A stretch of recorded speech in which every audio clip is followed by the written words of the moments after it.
one place that hasn't been corrupted by capitalism. Space!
Well, well, well.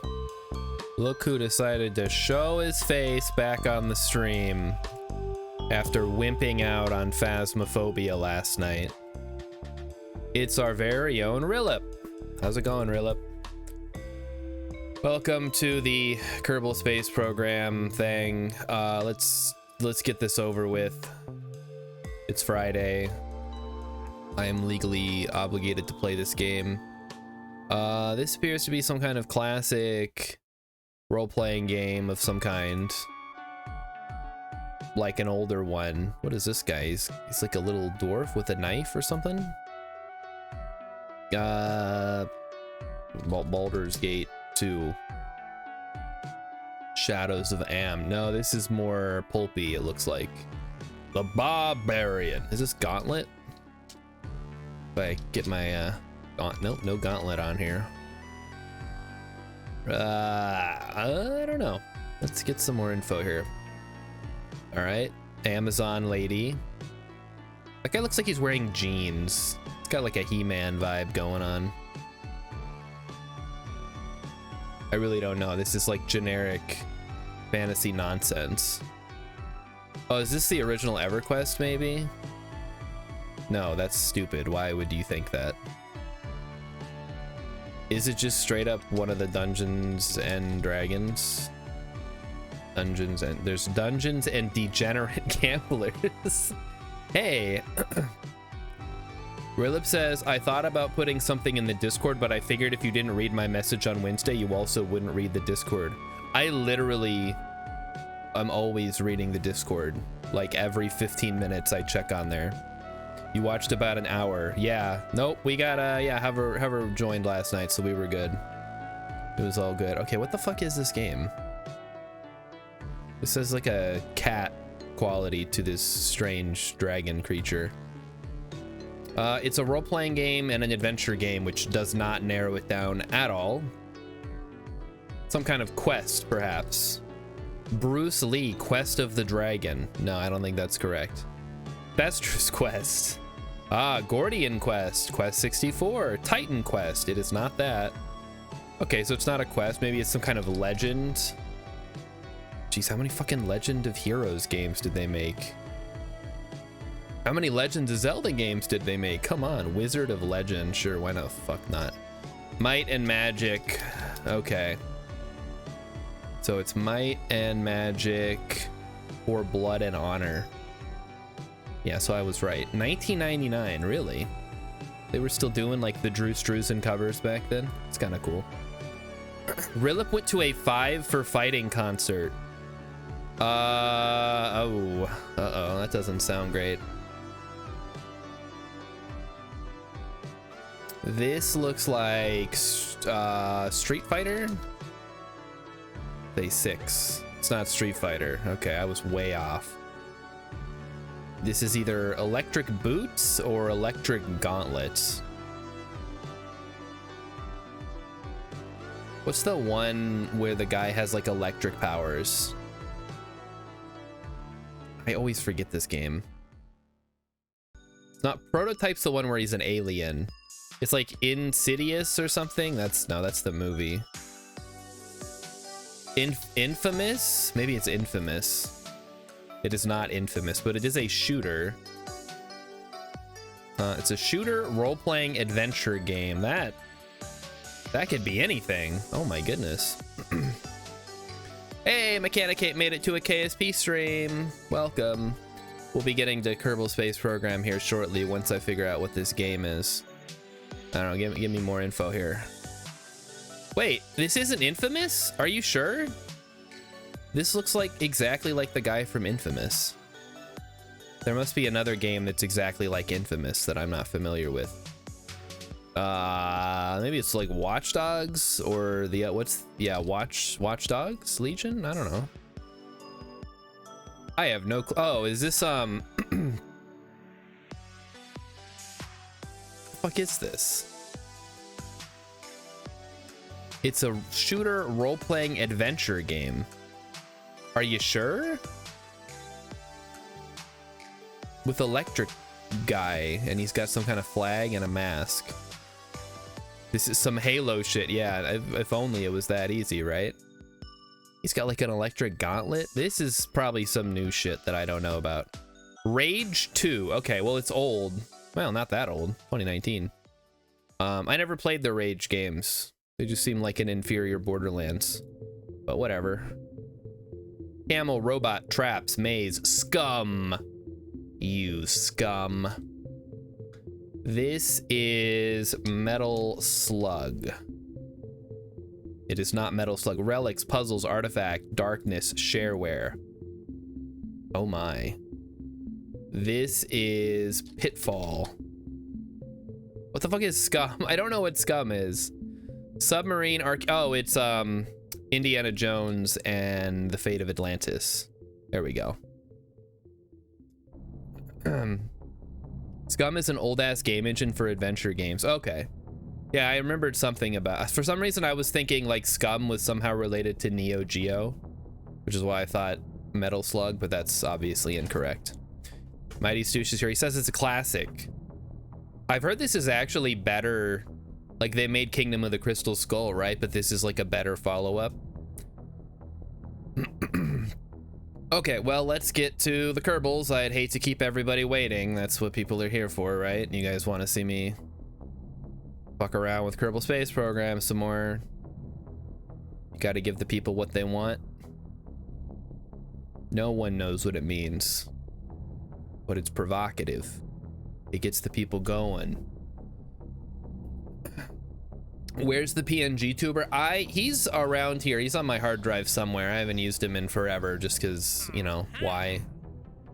I think we were in the middle of something, right? We were doing a solar polar orbit or something with something. Communicatron needs to get into a polar orbit of the Mun somehow. Now we're getting music again. Thanks, game. That's real helpful. I like that. All right, Siri's still there, whatever, that's fine. I guess we can delete the debris. I assume that's just gonna keep moving around. Yeah, that's not going anywhere. So go ahead and delete the debris. And fire up the communicator. What if one of the Kerbals died and we investigated what kind of ghost he turned into? Kerbals don't become ghosts, Rilip. You should know that. Kerbals don't have souls. All right, we gotta get a thing to the place. 860, give or take a little bit more as we try to fine tune our load up here. So essentially, yeah, this is basically what we want, actually. Because we need to get into a pretty, like, shitty orbit and then go real far out and then adjust it so that we're polar. So this is actually totally fine. Okay, works for me. 25 minutes? Yeah, no problem. Let's do it. Yeah, and Emmy hosted a movie night tonight. I guess she didn't advertise it in the Discord, but it's, well, it wasn't on the, it's on a different Discord. Don't worry about it, guys, but she's been hosting movie nights on a different Discord. So, if you have any movie recommendations for her, I guess let her know. Don't give me any movie recommendations unless they're free on YouTube, in which case I might watch them at work. Today I watched The Out-of-Towners, starring Steve Martin and Goldie Hawn, also featuring the guy from Monty Python. I don't remember his name. Not Eric Idle, the other one. He's also in Rat Race. You may remember him from such hit films as... fuck, what else? I guess those two. John Cleese, yes. That's his name. He was in it. He plays the snooty hotel owner guy. Yeah, I don't have to tell you guys this. You guys have all seen this movie, of course. Don't try to trick me. I know what you're about. Anyway, I watched that today. It was all right. It had Rudy Giuliani in it. I was not expecting to see actual convicted criminal Rudy Giuliani. I don't know if he's actually been convicted of anything, but it was weird seeing him when he's like not being a scumbag. So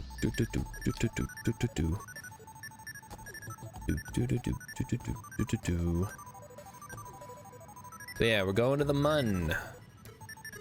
Going straight to the Mun.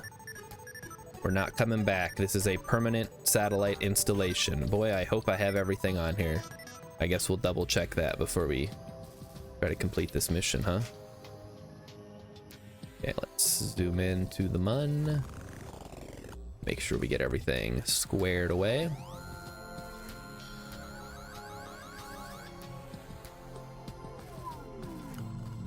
Okay, let's go prograde here. We'll try to get this as reasonable as we can, and then we'll adjust it as needed.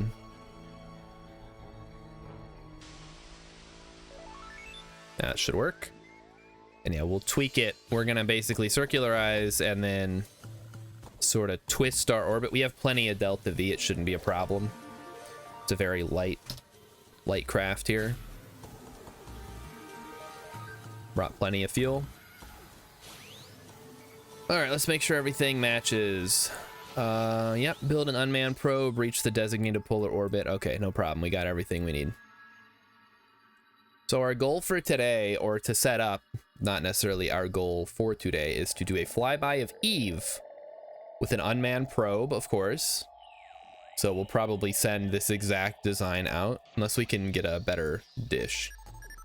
We also need to do a synchronous orbit of Minmus. Oh my god. Okay, well, you gotta do what you gotta do, right? We're just doing this for the cash.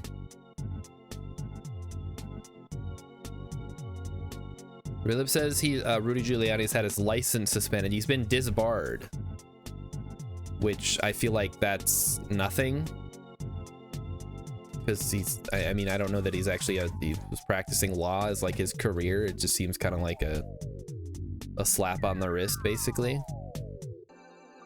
Like, well, you can't practice law anymore. Like, I really wasn't. It's like someone telling me I can't go to the gym anymore. Like, oh, okay. Oh no.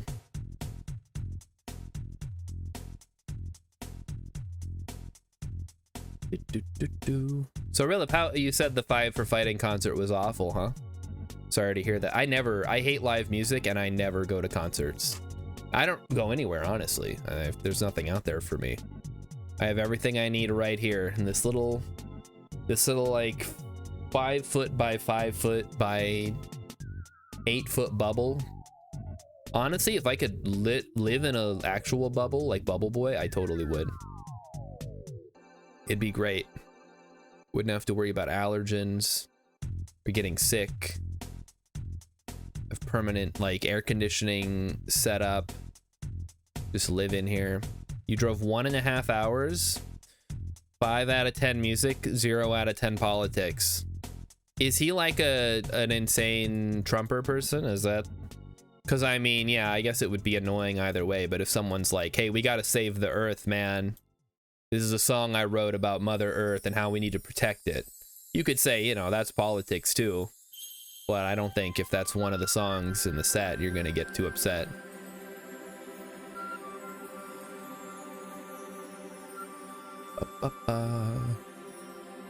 Ba-da-ba-ba. So what you're saying is I'm a better streamer than 5 for Fighting is a music thing. That's great, because I'm 6 out of 10, according to Mighty Stoosh. I'll take it. Our Mun encounter is coming. It's coming, boys.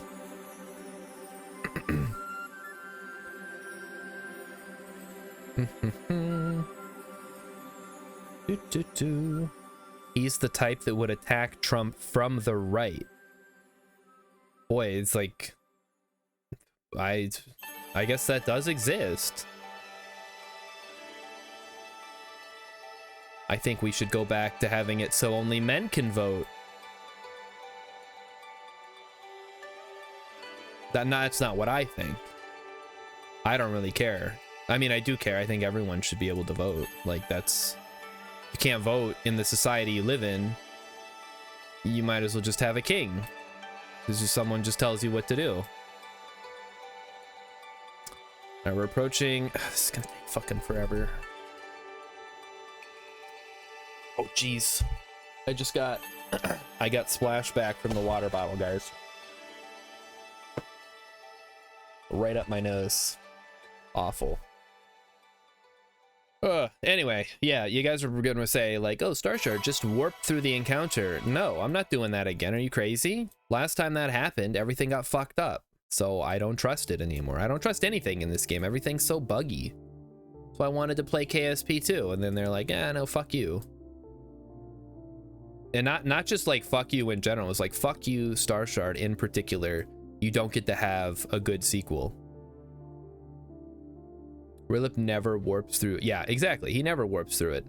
And yes, Hex, I did mean white landowning men. And in fact, how about this? No one gets to vote. And the rulership is hereditary. And we just have to hope that we get a good king. I feel like some people really want that. Oh, Emmy's playing the Freddy sound. I'm wearing my Nightmare on Elm Street shirt tonight. I think this is the only one left that I haven't worn on stream yet. So thank you to Emmy for picking out these awesome horror themed shirts for me. Because as a man, I of course am incapable of dressing myself in anything other than like a ratty t-shirt and some shorts. Hey, Captain Sandwich, how's it going? Welcome. I had a breakfast sandwich for dinner tonight and it was great. It wasn't a croissant sandwich, it was sourdough bread from the local food co-op that Emmy got, and they holy broke crap. in upon me and found me doing an unholy thing. Are you winning, son? Yep, he's winning.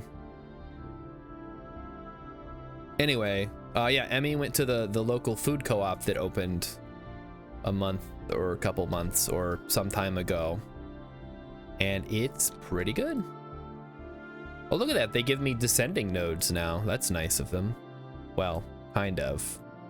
It's not quite what I would like. Okay, let's try our best. So, fuck me. We need to go... I can't even tell. I think we need to go this way. We need to either go... normal or anti-normal? I think we need to go normal here. I guess let's find out if this changes. If anything changes this. Okay, that does in fact change it. Cool, cool. It's gonna be ugly and we don't, it's, yeah, it's not gonna be pretty, guys, but we'll get it after some time here. Oh, Cameron Sandwich got fried chicken. I changed my answer. I want fried chicken for dinner.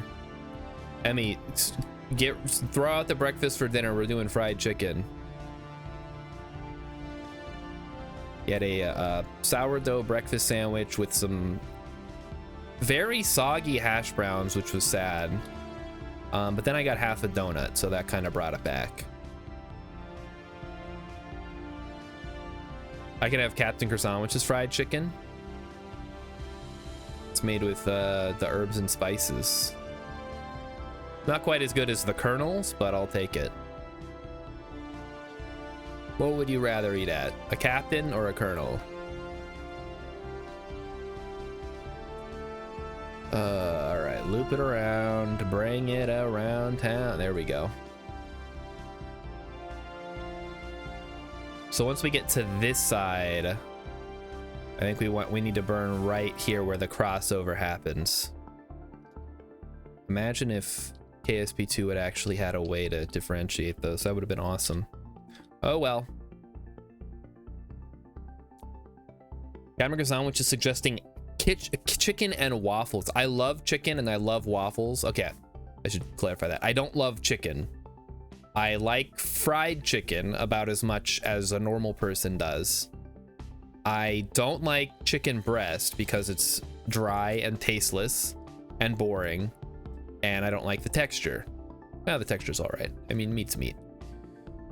I like chicken thighs. I like chicken wings. I like the dark meat because I'm apparently the weird one around here who likes the dark meat.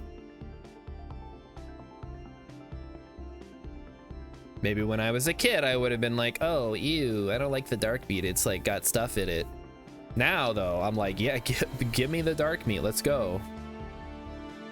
All right, let's do some burns here. That should fix everything up nicely, and then we'll match our whatchamacalls. That's what I'm saying. Dark meat is where all the flavor's at. Cabernet Sandwich has got it right. That's where they hide the flavor. The white meat is just, it's like eating white bread. It's like, it's, yeah, okay, it's got substance to it, but you got to put something on it. All right, we are almost lined up here. Look at that, beautiful. Okay, so now we just loop around once. It'll take about a day and then another day to come around, but then we should be good. All right, and in the meantime, we have plenty of Delta V to work with.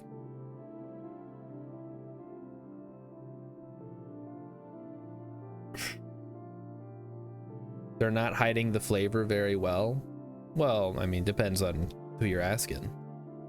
I think a lot of people just go for the white meat because it's the simplest, and all the health people are like, if you want to eat healthy, you should eat boneless, skinless, tasteless chicken breast for every meal.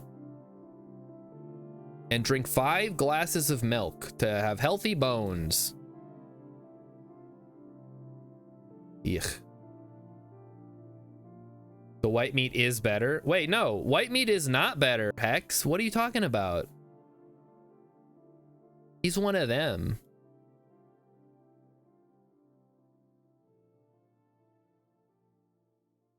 Guys, dark meat, if you've never had like chicken thigh, I highly recommend it. I used to be a breast man, now I'm a thigh man. That's all I can say, all right? It's incredible. Give it a shot. The goal is for the chicken to not taste. No. That see, that's where you're wrong. If you're eating chicken breast, yeah, you don't want it to taste like the chicken because chicken breast tastes like nothing. If you like chicken, you can eat wings, you can eat and not with anything on it. It doesn't have to be like spicy wings or whatever. I'm saying people are eating chicken wrong, and that's why they think chicken is boring.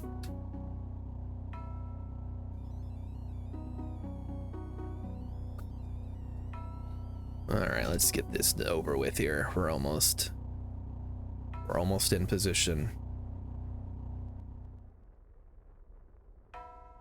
and then we will we'll drop our maneuver tanks, or we'll drop our main tank and engine and then leave the maneuvering stuff full up here once I am satisfied with how everything looks.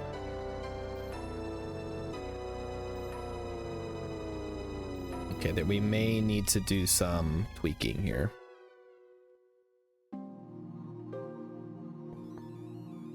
We should actually be able to do, if we go out, if we go like this, we should be able to rotate it around.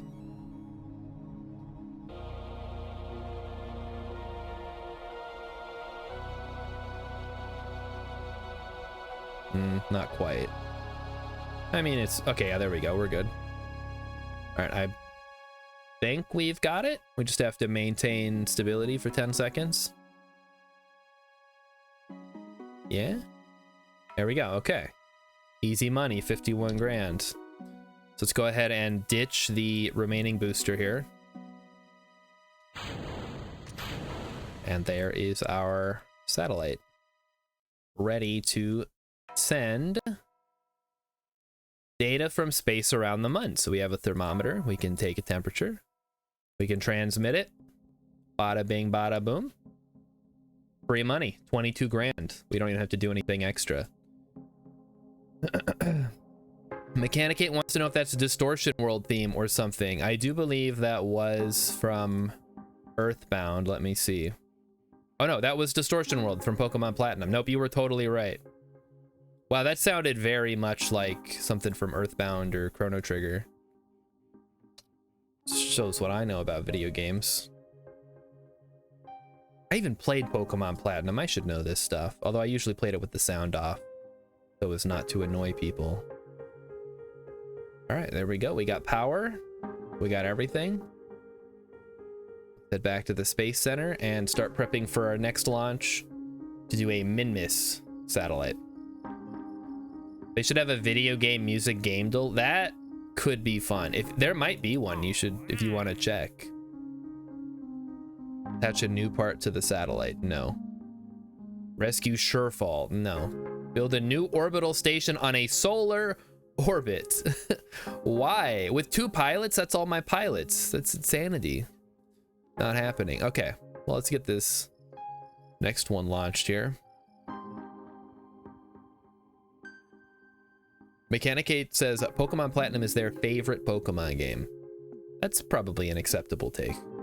I like Heart Gold Soul Silver. I think it was the best remake of the best Pokemon. I think Gold and Silver was peak Pokemon.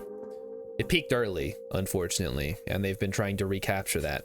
Or not really. They just keep selling it to kids and nostalgic fans. Let's get rid of that. It's called Hurdle. Well, there is Hurdle, but Hurdle, does Hurdle have video games? I used to do Hurdle, but they got rid of it. Or it got bought up by Spotify and then they shut it down or something. I do Bandle.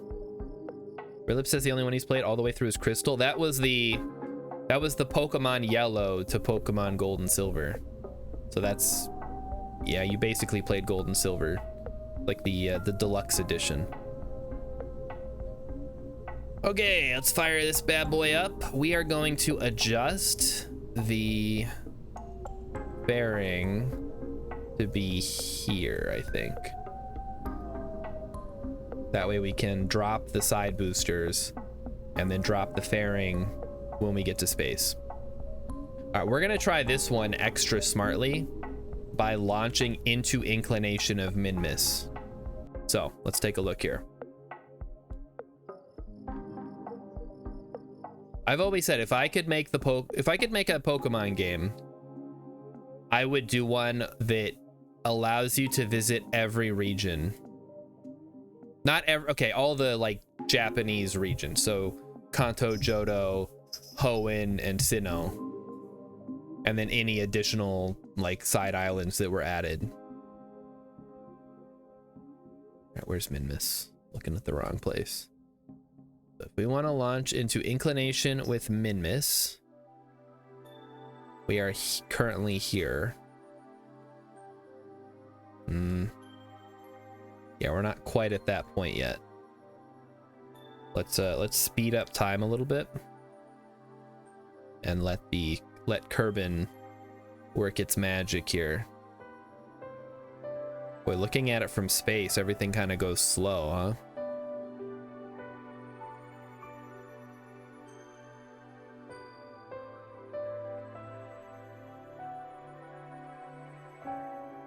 So we want it to be where the Mun's orbit crosses Minmus orbit.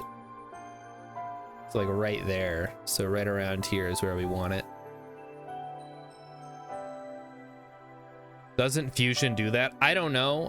Again, I only played through like to Cerulean City before the stream went haywire and I had to stop. But I could give it another shot. The video game music game is called the VGM Hurdle. All right, hold on. We're gonna change of plans here, guys. We're gonna do that real quick. VGM Hurdle. Video game music guessing game. Let's go. Okay. Here it comes. Oh, this is gonna blow out your eardrums. Hold on. Let me adjust the sound. That is One Winged Angel from Final Fantasy VII. Hold on, you guys can see this. You failed today's, even though you got the... How could you possibly fail that? It's called One Winged Angel. Fuck. Final Fantasy... Shit.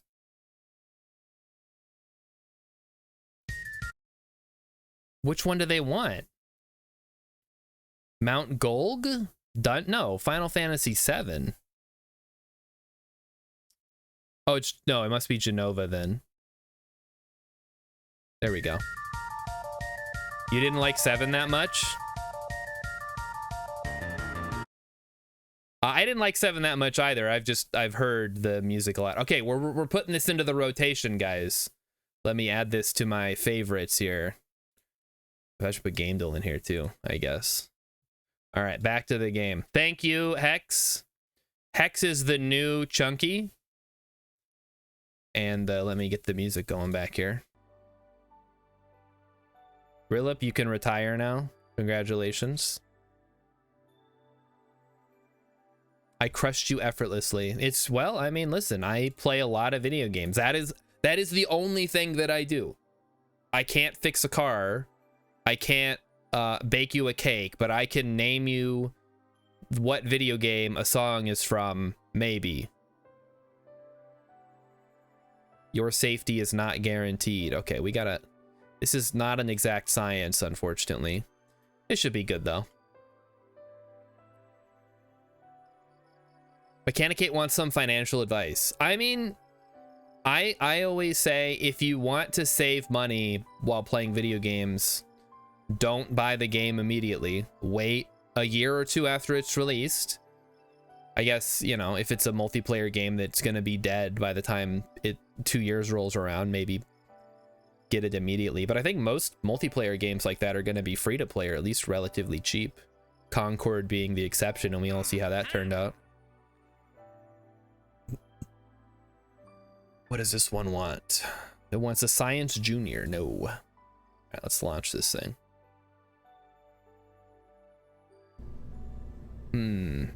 You totally thought this was Chrono Trigger? I mean, it's the same guy, I think. Nobuo Uematsu, but it's different generations. The Super Nintendo to the PlayStation 1. I guess there wasn't... I mean, it was a bit of a leap. But it wasn't that big of a leap.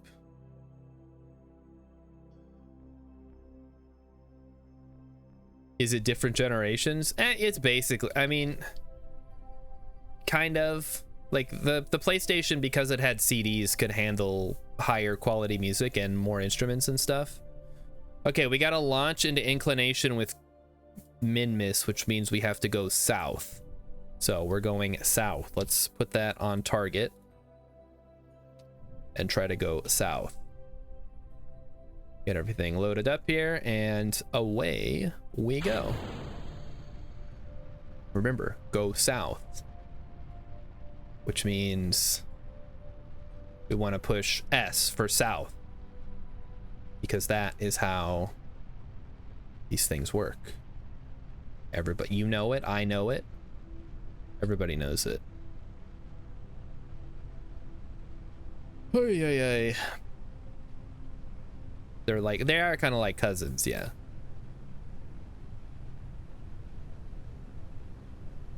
I mean, when Sony got into the console game, there were still Sega consoles, right? It's weird to think about Sega used to make consoles, and now they just make shitty Sonic games and Total War for some reason, and probably some other stuff that I don't really pay too much attention to.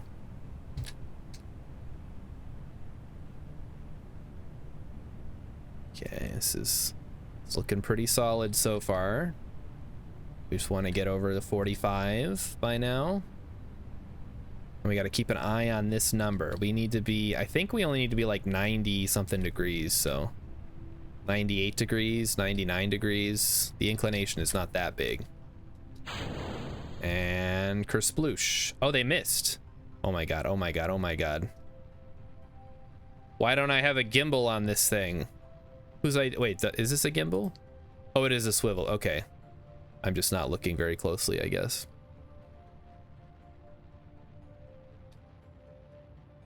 Okay, let's keep an eye on the ascending node. We'll try to bring it down a little bit here. Let's go full throttle.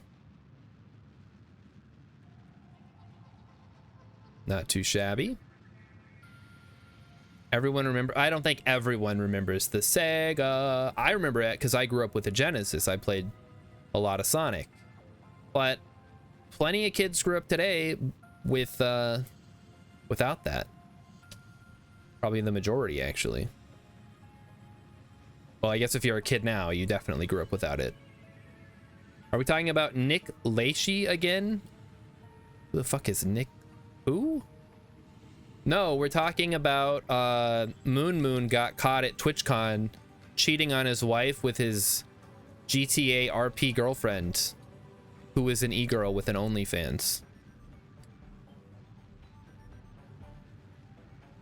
And everyone's just supposed to know what that means, I guess. Skibbity Riz, Ohio. Oh, Nick Lachey. His name being spelled out looks weird to me. We could talk about Nick Lachey, sure. What's he up to these days? Just hasn't been the same since he and Jessica Simpson got divorced. Speaking of the Simpsons, whatever happened to Ashley Simpson? I know she had that big thing on SNL where she was lip syncing, which I just assume is what every musician does at a live event because it seems like a nightmare. But I guess that's frowned upon. So I don't fucking know.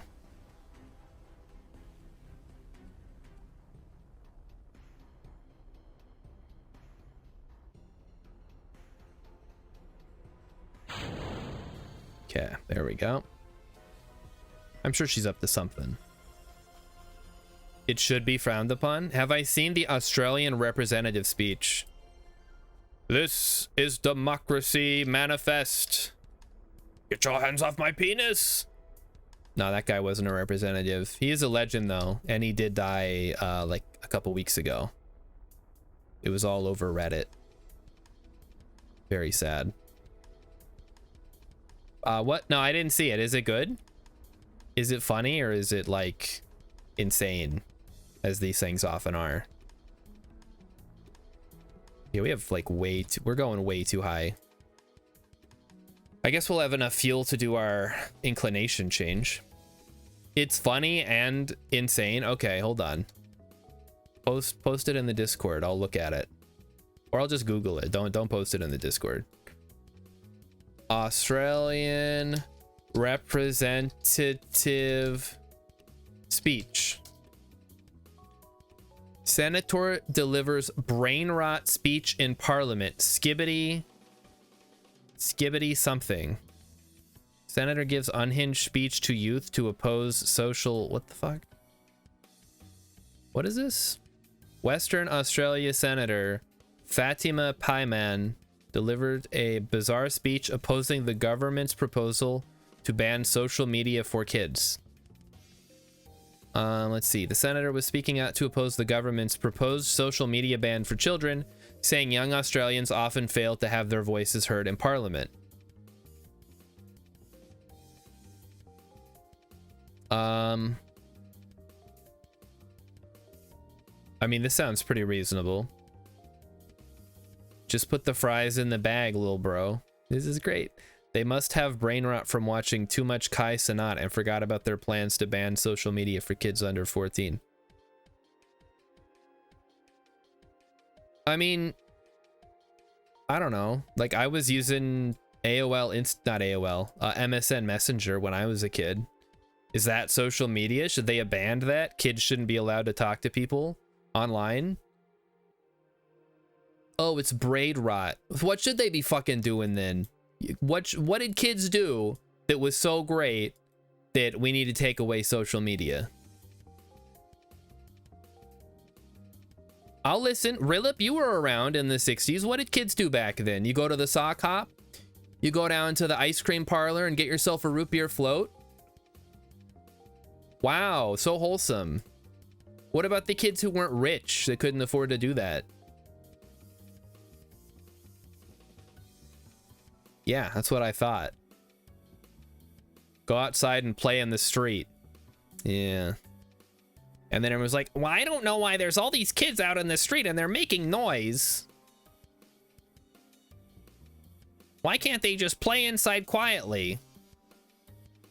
All right, we don't currently have control. That's unfortunate.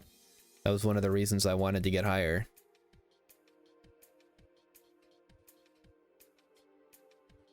Or how about they go outside and they get hit by a car because, you know, I guess that's just how kids are for some reason. They decide they want to play in the street. How are kids supposed to talk? They got to go over to somebody's house. You got to cross a highway to get over there, man. That's dangerous. I want to go to my friend's house, but it's on the other side of the interstate. Now what do I do? Haven Stranger says kids were just as stupid in the 60s and 70s. There just wasn't a public record of how bad we were. So that's what I'm talking about. What do you mean you're gonna ban social media? It's insanity. Anyway, I agree with her, and Rilip, I think you were trying to get me on to oppose her, but she's just talking like the kids talk. What's the problem with that? I know what most of those words mean.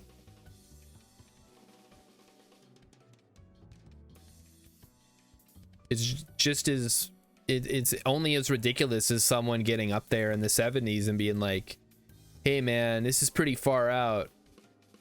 All those kids are having a groovy time. Pretty Marv. It's just slang. It's not brain rot. Okay. Just like when I was a kid, we'd say stuff was cool or it was gay. Can't say that now because, you know, you don't want to make it seem like gay things are bad. It's okay to be gay. But back then, we were kids. We didn't know any better. That's just what you said. So it's all because of the anti-cool league. Exactly. Rilip says I really ought to just launch a relay satellite. What the fuck do you think this is, Rilip? How am I gonna launch a relay satellite when I'm launching a relay satellite? I can only, it's like, sometimes I wonder if you guys even watch the stream or if you just listen to me ramble. Oh, he means not in game, a real one. Oh, okay. Well, I don't have the money for that. I'm not Elon Musk. All right, looks like we're good. We did unfortunately miss my opportunity to do the inclination change, so we're just gonna have to circularize without it, I guess. I should be putting one in low Kerbal orbit, not out by Minmus. Yeah, but if I can just bounce the signal off of the one in Minmus orbit, it'll bounce back and then it won't matter. I'm thinking 3 steps ahead of you. He says to put it in polar orbit. Oh, brother. You want to play the game, Rilip? How about you stream some Kerbal Space Program? We'll just all raid Rilip on Fridays, and then I don't have to play. But you have to play it on the same difficulty as me. And no mods. Not even the quality of life mods that people insist are necessary.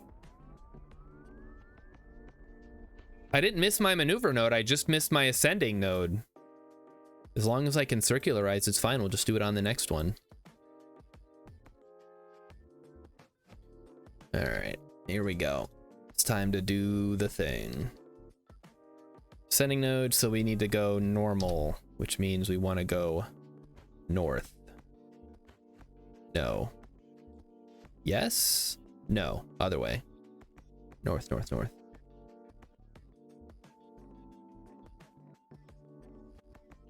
Make sure we have power.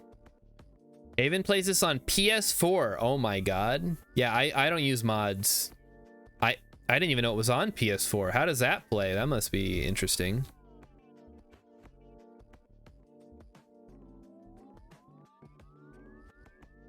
Speaking of PS4 guys, what did I see that just got released on PlayStation? Was it? Oh, Shadows of Doubt came out on PS5. You guys remember Shadows of Doubt? That awesome game. 1.0 came out yesterday. You know what else came out yesterday? Balatro on phones. Yeah, I got it. I got a lot of things. Wait, why is it? No, extend. Extend. I want you to extend. What did I say? Transmit data? There's no data to transmit. So good I bought it twice. Well, it was only 10 bucks on phones. But yeah, it's that good. It's a good game. It's best played on the phone, I think. Well, maybe not best, but it definitely is totally fine to play on your phone. Unlike some games, Final Fantasy Tactics, it's like a miserable experience. Alrighty, so here we are at the descending node. Let us adjust our inclination slightly.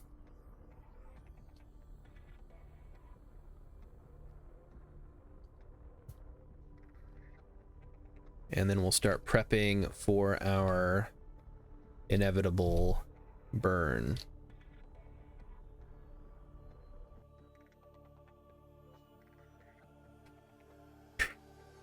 Can't believe there hasn't been a good Final Fantasy Tactics copycat game so far. I mean, there probably is. It's just, it doesn't have the Final Fantasy name, so you'd never hear about it. I mean, Disgaea is a pretty good copycat, right? I like the Disgaea games.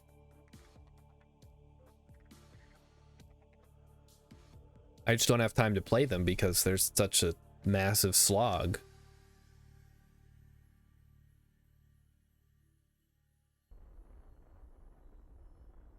Oh.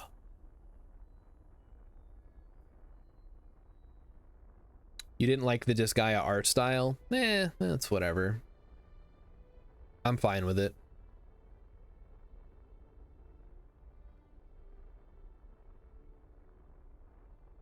Art style is super low down on my list of requirements for a good game. Okay, almost there.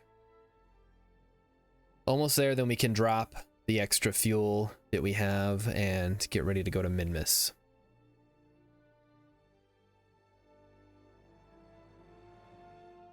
Yeah, I don't know. I think I like the Fire Emblem style more. I like when the characters can die. That's so interesting. I do wish it was a little more impactful, or maybe less impactful. I don't know, because you can just load the game. These games desperately need an Iron Man mode that saves on every turn. It's like, oh, your character died? Well, it sucks. I guess you either start from the beginning or take your lumps and move on.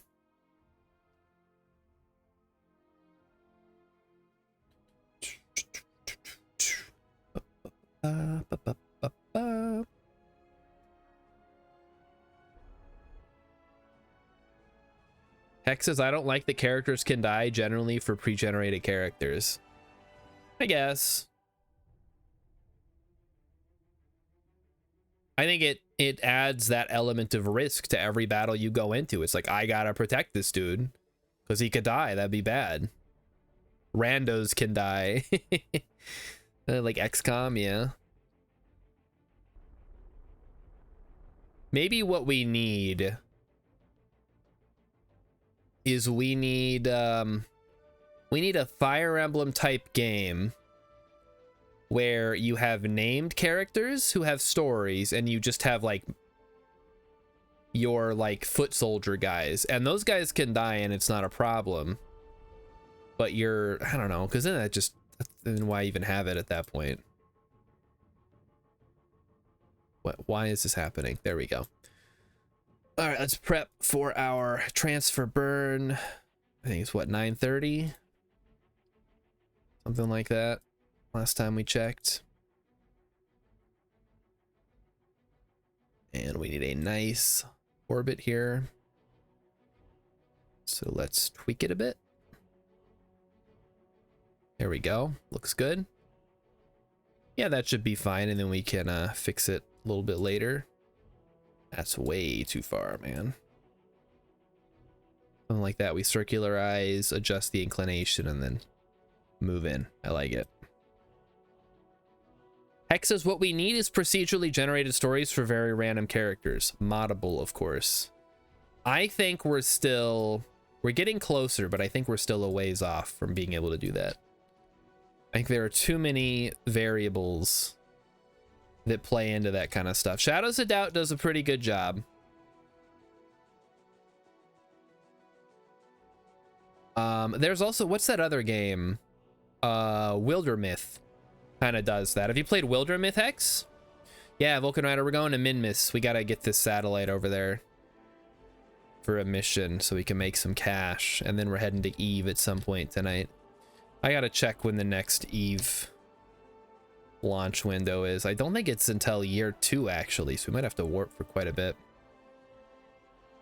Hex tried it, but it leans too much on the story generator versus game. I mean, it's a pretty solid tactical game. I mean, solid in the sense that it functions as one. But yeah, there's a lot of things, especially if you play through it several times, you're gonna see repeating events. I don't think there's a way to avoid that, though. Like, they can only put so many events in the game. I do like their magic system. Yeah. How it's all like object based. It's kind of like the Sorcerer's Apprentice in Fantasia. It's like you're enchanting these objects to do your bidding. Very fun. Vulcan Rider's gonna try a landing on Minmus this weekend. All right, that's probably the easiest planet. Is it a planet or a star, guys? Probably the easiest one to get to. Whatever it is, planet or star.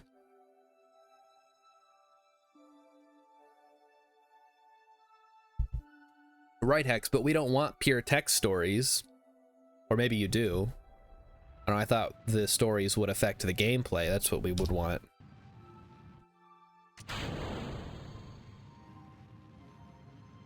All right, here we go. Heading to Minmus. Home of the whatever.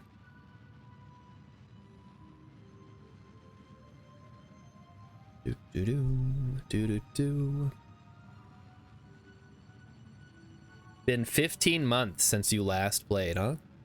Well, I think I was in about the same boat before I fired it back up again. Now that KSP2 is officially dead, I feel like this is sort of the only real option for your space simulation fix. I guess I've heard Juno's pretty good. Oh, we overshot again. Well, that's a shame. Let me just back off a little bit here. Just teensy bit. Shouldn't be more than a couple of meters per second here.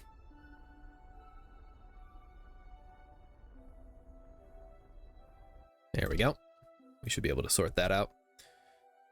The modders are back with a vengeance. I don't follow the modding scene. I'm sure it's wonderful though. You guys know how I feel about mods. I was thinking about it today when I was at work and I was bored, and I'm like, why do I dislike mods so much? And I think it came down to 3 things. The third one I couldn't figure out what it was, but the first one was technical considerations, which is what happens if something breaks? Is it the game? Is it the mod? I have no way of knowing. You go to the Discord, you're like, hey, I got a problem with this. And they're like, well, are you using any mods? And you're like, yeah. They're like, well, then you're fucked. And then the other one is balance. Balance was the real big one for me. I'm not a game designer. I guess I do aspire to be one, sort of. I don't feel like I should be responsible for balancing my own game that I want to play. That doesn't seem fair. Like, this is not my job. My job is to play the game and enjoy it. If I gotta like, ooh, look at all these sliders, I can just, oh, look at this, I can do this. I don't fucking know. You balance your own game. Urban says the timeline shifted when they took Harambe, but it became irreversible when they took Kerbal too. No, there's still time. We have to go back. We gotta fix the timeline.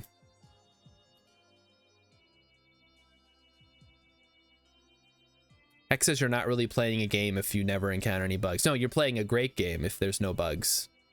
Or you're playing it in the way the developers intended. Because you're not, you know, breaking into the back rooms to find all the glitches. Just, I don't know. Like, the developers created this game. Okay, imagine if you modded a novel, right? You bought this novel, and then you go online, and the first thing you're like, hey, I just bought this novel. Are there any pages I should, like, take out and replace with different pages? People would think you're nuts, but when you get a video game, that's, like, the first thing you do. There are whole sites dedicated to modding novels. Yeah, and they are rightfully shunned. We don't go to those places. Unless we're reading Kerbal fan fiction. And that's a different thing. That's for ironic enjoyment only.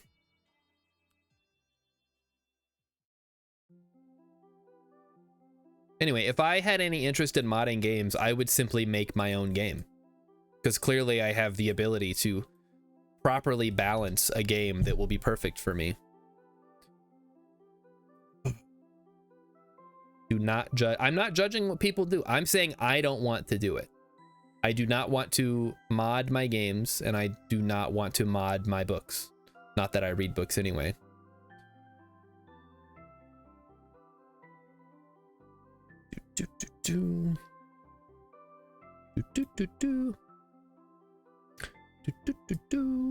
All right, we're there. We're at Minmus. Let's get this over with.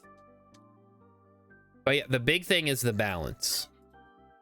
Like when people say, oh, I play RimWorld, but I use, you know, these 150 mods because quality of life. Like, what do you mean by quality of life? What is meant by quality of life? Everybody means something different when they say it. Some people say, oh, I make it so that my units can't die because I don't like when my units die. Like, well, okay, I guess that does improve your quality of life. Vulcan Rider likes, I guess it's a little bit different with the visual mods. But I feel like that would potentially cause my computer to catch fire and burn down my house, which, while a desirable outcome in its entirety, would in the short term be a bit of a problem because I need a place to live. In the cosmic sense, it would be cool if my house burned down and I got a new one. Quality of life is saving time. Hex, I'm going to save you a ton of time. Never play a game. Boom. I just saved you so much time. You're done. We're done. We solved the problem. Never play any games, and then you never have to waste time playing games. I save a ton of time by not reading novels. It's great.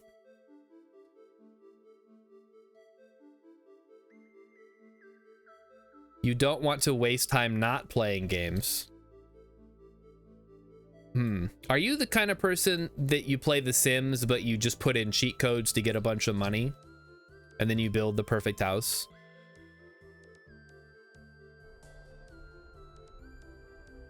Or perhaps you cheated your way through the entire Warcraft campaign?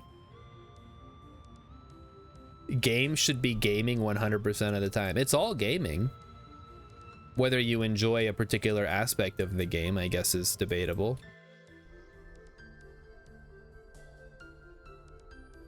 My point is, if you have to mod the game to cut out the whatever you consider to be the like boring part, maybe you're playing the wrong game. Maybe there's a game out there that'll suit your interests better. Oh boy, we got another one of these, huh? At least we're going the correct direction this time. So we need to go descending node. No. Ascending. We need to go north, basically. Yeah, normal. There we go. X says the quality of life mods can be simple things as keyboard shortcuts or more info and menus. Or they can be things that are like infinite storage and I don't know.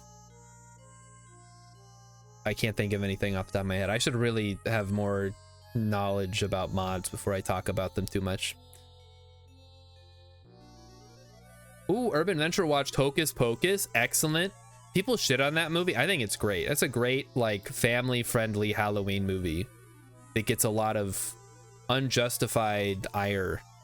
I even like the sequel, although I guess I don't know that I would want to watch it again necessarily. Maybe. Not too bad. It's a good follow-up.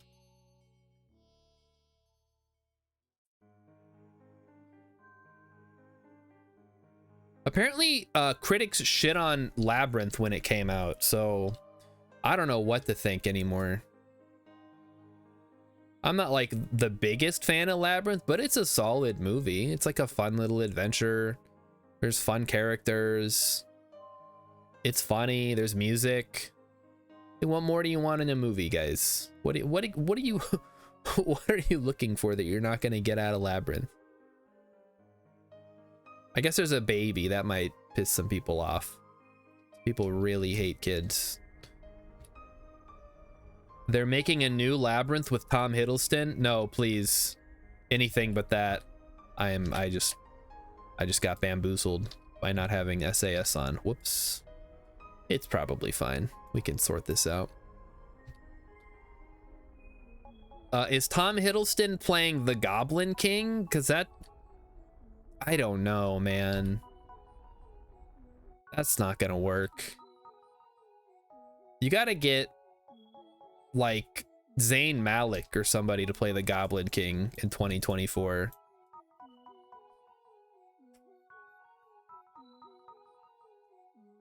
Some kind of music person. All right, let me look this up. Rilla seems to have insider info. New Labyrinth movie cast.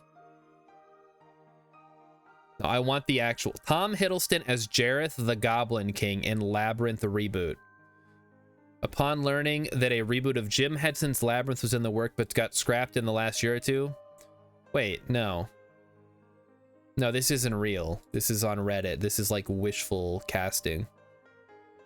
Brian Henson says Labyrinth sequel is a project they are very excited about. That, will you give me some real fucking information here? The Labyrinth remake. No, this is just a forum. This is the IMDb forums. There is nothing. Wait, Labyrinth 2, confirmation and everything we know. Here we go. This is from Screen Rant. Blah, blah, blah. Blah, blah, blah. Henson made it clear. It's a project that we are very excited about. That doesn't mean anything. This is a nothing burger, guys. Nothing is known about the plot of Labyrinth 2 with Fede Alvarez, when Fede Alvarez was still attached to direct. Okay, that's irrelevant. This is never happening, guys. It's never happening. And I don't think it should. I think the Labyrinth much like mini movies that came out of the 80s, cannot be followed up on in a satisfying way. It'd be like trying to make a sequel to Top Gun. It just would not work in 2024. It would be horribly embarrassing. They'd probably get like Miles Teller or something to be in it. And everybody would be like, oh, really? This 40 years ago? And he's still at it? He's still flying jets? He's like 100 years old. Ugh. Dude, you know what they should do? They should make a sequel to Independence Day, though. That would be awesome. It could be kind of like XCOM 2, where like the aliens took over the Earth, and now the human resistance is fighting back. It would sort of be like Terminator. That'd be great. I got awesome ideas for movies. They should be asking me for my movie ideas. I know Heck said that ideas, everybody's got a good idea. I think a lot of people, in fact, do not have a good idea, and they need to find someone who does have a good idea. Yeah, Cameron goes on, which I agree. Just make a new movie. Just make a different movie that is not Labyrinth. Just make a good, dark, fantasy kids movie. That's doable, right? They could probably figure that out.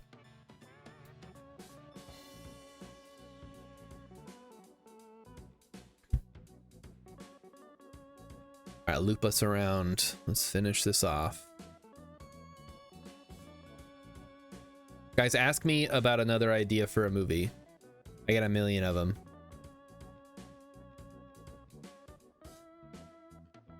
Just make a Labyrinth sequel where one of the characters in the first is the new Goblin King. There's only 2 characters. I guess Toby could be the new Goblin King. But I mean, that baby, I don't even know if that's a real person. I mean, it is a real person. I don't know if they're an actor, though. You're gonna get Jennifer Connelly to be the new Goblin King? Should Hoggle be the Goblin King? I think not. Heck should get around to watching Labyrinth. Go fucking, it's on YouTube. You can go watch, well, you're in Canada. I don't know if it's on Canada YouTube, but it's definitely on American YouTube. Maybe I'll watch it on Monday when I'm sitting at work with nothing to do. Just to refresh myself on what happens. All right, there we go. How much cash did we get out of that one? Wait, did we already get the cash? I must have exited it out. Whatever. Let's go ahead and decouple here. I know we got a lot of extra fuel, but you know, whatever. It don't matter. Oh, hey, we just so happened to get a Kerbal Space Program song on this playlist. Incredible. Back to the Space Center. All right. Urban says, hi, Mr. Starshard. How do we make the Star Wars franchise good again? Ooh, good. What do you mean by good again? It was never good. That's my answer to that. I think you make it good by not having any lightsabers. But even at that point, you might as well not make a Star Wars movie. Make something different. Terminate. Give me an easier one. I don't want to do Star Wars. Star Wars is too hard. Okay, so this is Munsat. Let's go ahead and get in there and change the name. Yeah, I agree with Vulcan Rider, but also you get rid of Return of the Jedi too. In fact, you just get rid of all of it. Go back to when it was just George Lucas with his crazy ideas, where the main character is like a green alien rabbit. Now we're talking.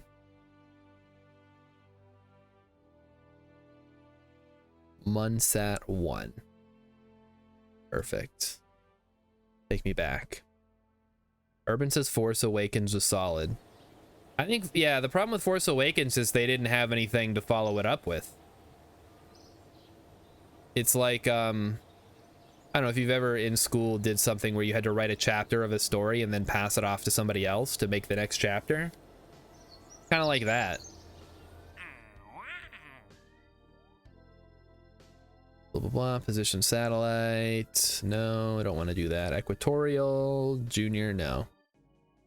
Okay, let's just name the other one then.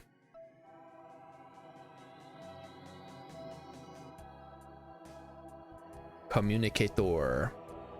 Fly.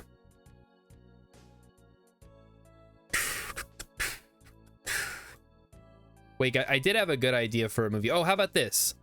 A shot-for-shot remake of Psycho. How about that? Does that sound good?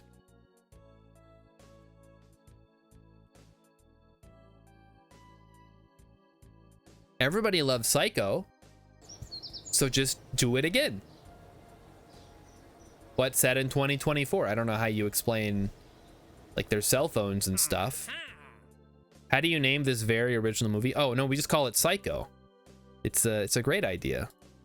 Can't go wrong.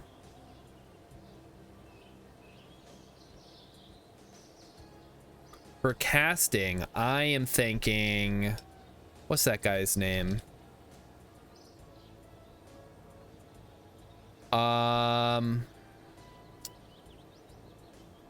always mix him up with the other guy. I'm thinking Vince Vaughn, and we get Anne Hesh and Julianne Moore and Viggo Mortensen and William H. Macy.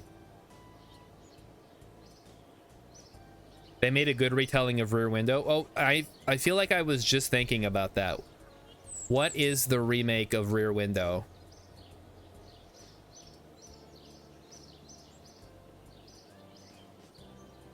No, not... Fuck. What is the movie? Vulcan Rider says, why make a shot-for-shot remake? He's... Vulcan Rider, I don't know if you know this, but the movie I'm talking about, Psycho, was made in 1998. And it is a shot-for-shot remake of Psycho from whatever year, 1960. That was the joke. Rilip wants to know if I know that Viggo Mortensen grew up... Wait, he's American? Are you sure? Mortensen was born in New York City. Oh, well, there you go. I guess he is American. His father was Danish, his mother was American, his maternal grandfather was Canadian. That seems like a lot of work to put in there.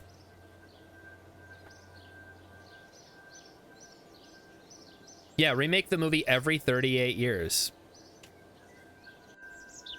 Urban, what's the Rear Window movie? Maybe Emmy can tell me before she goes outside.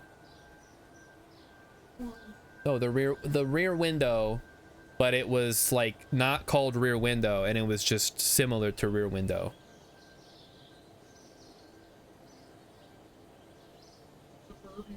Suburbia. Disturbia.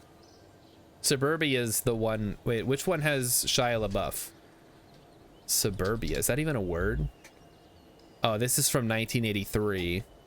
When household tensions and a sense of worthlessness overcome Evan, he finds escape when he clings with the orphans of a throwaway society.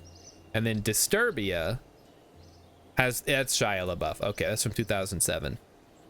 When a teenager is placed under house arrest, he succumbs to despair and starts spying on his neighbors, hoping to spice up his life. This, however, leads him to witness a serial killer on the loose. Ooh. A true story about Shia LaBeouf's life. He was on house arrest. Okay.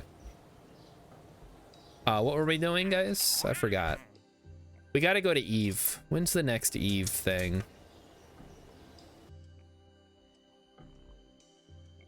Rilip says this sounds like that movie with Jimmy Stewart. It's a Wonderful Life? What does that have anything to do with that? Okay, here we go. So we are looking for planetary transfer window to Eve. Year 1, day 278. Okay. So I guess we need to put together a... Oh, Rear Window. Well, he wasn't under house arrest. He had a broken leg. I guess they had to... You couldn't just have a guy with a broken leg because he could just leave the house. Like, in 2007 or whatever, you could walk around, you could, or not walk around, but you could go outside with a broken leg. We have lots of ways to move.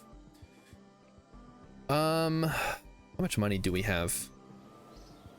Can we upgrade the track? Fuck, gotta right click. What's the whistling? I assume it is the music or possibly the game. We're currently listening to music from Spore. Okay, well, this is 1,000,000 quiblets to upgrade, so I don't think we can afford that. Maneuver tool available. What the fuck is the maneuver tool? Don't I have the maneuver tool?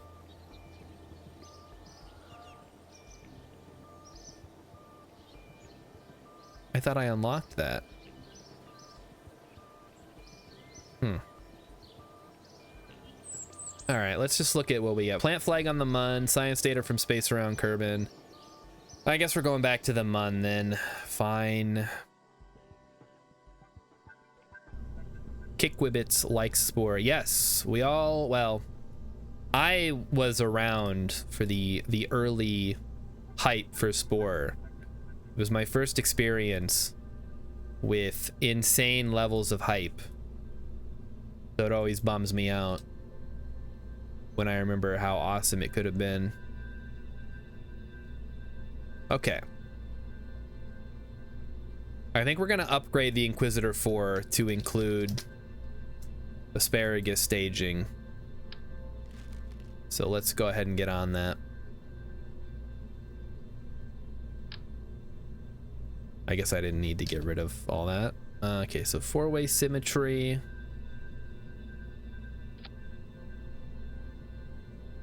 These are gonna be some expensive boosters, guys. But, well, do we need to? I mean, we were making do with what we had, right? We didn't have any issues landing. I think we kinda did.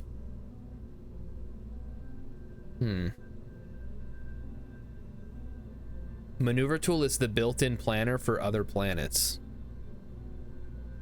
What? The built-in planner for other planets. What is that?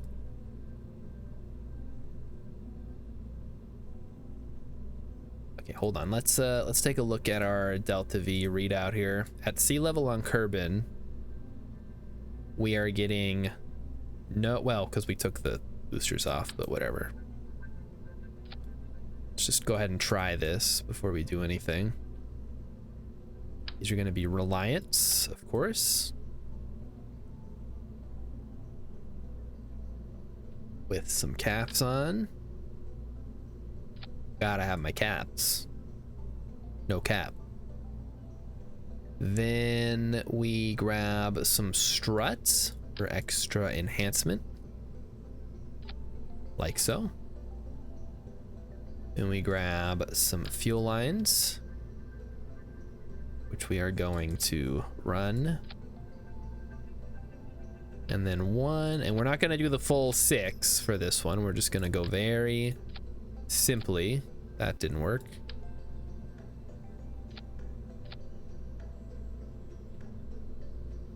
Ugh.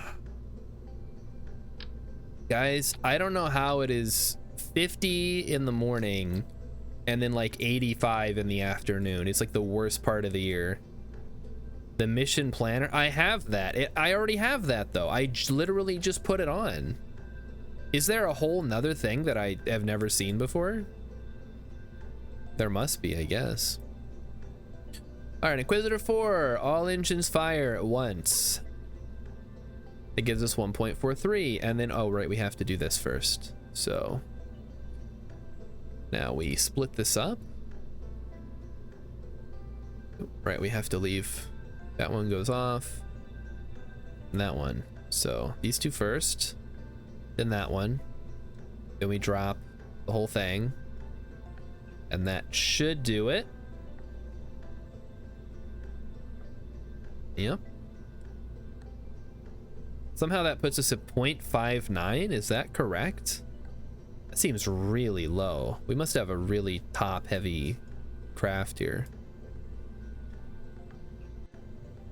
I go ahead and strut it up just for safety.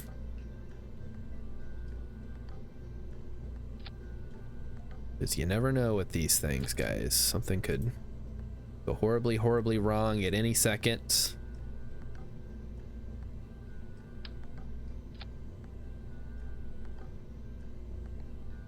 And you don't want to fuck that up. Okay, why can't I get this straight, guys? Should not be that hard. I think the problem is it doesn't want to be straight. We just got to find the part where it's the least obnoxious looking. It's definitely not that, that's for sure. We want it to be as close to the top like that, so we get the most angle out of it. Okay, I'll take that.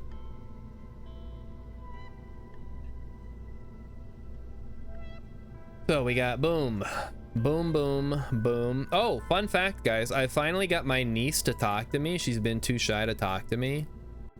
But I managed to convince her to talk to me, which I don't know, maybe that's a good thing. Because I'm kind of a stranger. But also not really. Like, your uncle's not really a stranger in the sense that you shouldn't talk to them. That looks good. This is the Inquisitor 4. Who are we sending? Jeb has been to Mun, so I guess we want to send Valentina at this point, who has not landed on the Mun, and we'll send Bob. We'll send, well, hold on. Yeah, Bob could use the experience, I suppose. Why am I making it sound like I offered her free candy? Because I kind of did. I said, hey, you know, she's a little girl, as all nieces often are. And I asked her what her favorite, whether she liked Frozen 1 or Frozen 2 better, because obviously she loves Frozen because she's a kid. And she likes Disney movies and she likes princesses. So I asked her which Frozen she liked. She said she liked Frozen 2 better than Frozen 1. And I asked her who her favorite character was, and she said Elsa. And then I asked her if she liked The Princess and the Frog and what the name of the character was from Princess and the Frog. It is Tiana, by the way. If you haven't seen the movie. I have not seen the movie, so I had no idea. All my knowledge about The Princess and the Frog comes from the fact that they changed Splash Mountain to Tiana's Crazy Bayou Adventure or whatever. We should be good. I don't know if there's anything left to check here. Electric charge generated but storage lacking, that's fine. Cannot transmit science, that's fine. Missing ladder, that's... we can probably put an antenna on here at this point. It's not going to add that much weight.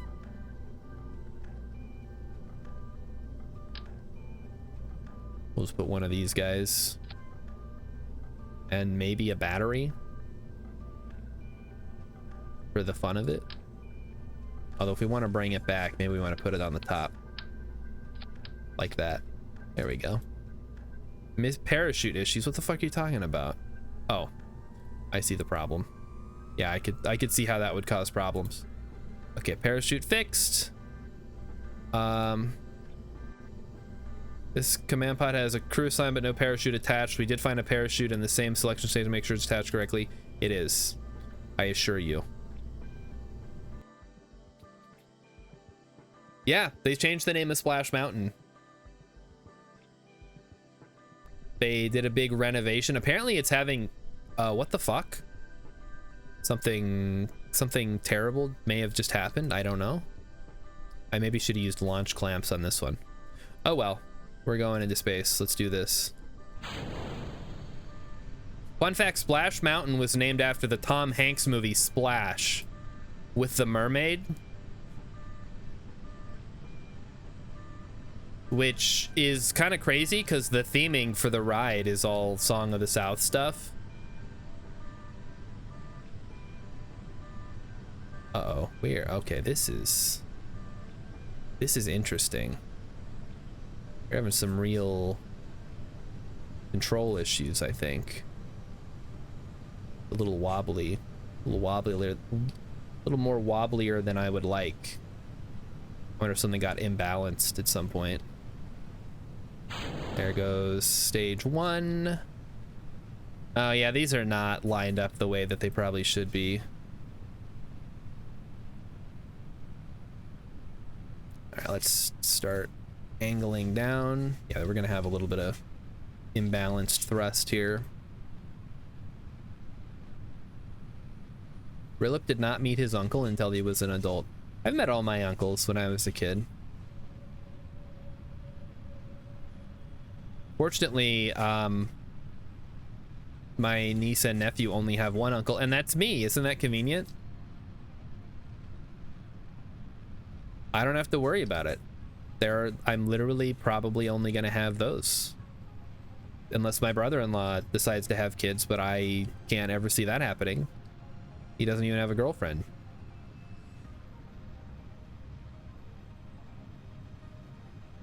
All right, let's adjust our heading here. We should be good. We're at 90 degrees. That's perfect.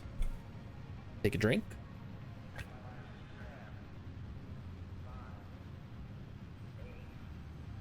Yeah, also, another fun fact about Splash is Disney used digital fur technology to cover up the main actress's butt in the scene where you see her butt on Disney Plus. Because obviously you're on Disney Plus, you can't see someone's butt in a PG movie.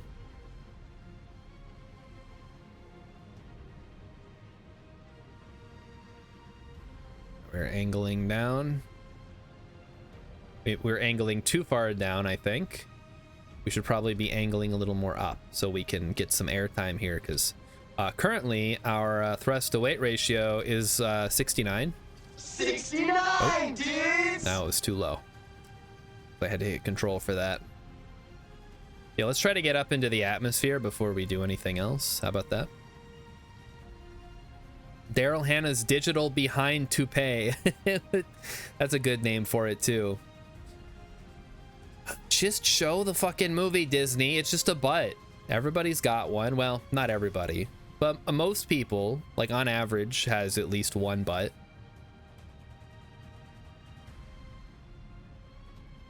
I guess you could say the same about like boobs and stuff. I think that you should show those too. So there. Every living person has one. Well, I mean, what if you had to get like a buttectomy? What? You don't want to see what? The Zoomers. Oh, right. The fucking Zoomers are like anti-sex or whatever. Like, ew. Why would you put a sex scene in Oppenheimer? Gross. I didn't come to this movie to watch filth. I wanted to see Josh from Drake and Josh push the button that makes the bomb blow up. Puritans are in every generation. Yeah, that's true. But I'm definitely gonna... I can't blame an older generation for being Puritan. I can blame a newer one for doing it.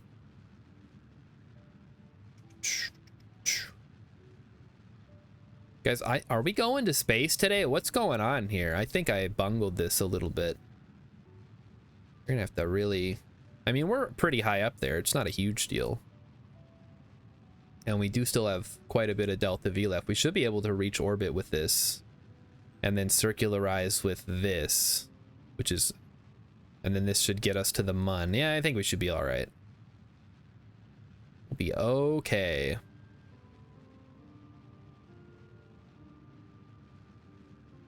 Emmy's making popcorn and it smells great, but I can't have any because I'm streaming. It's profoundly sad.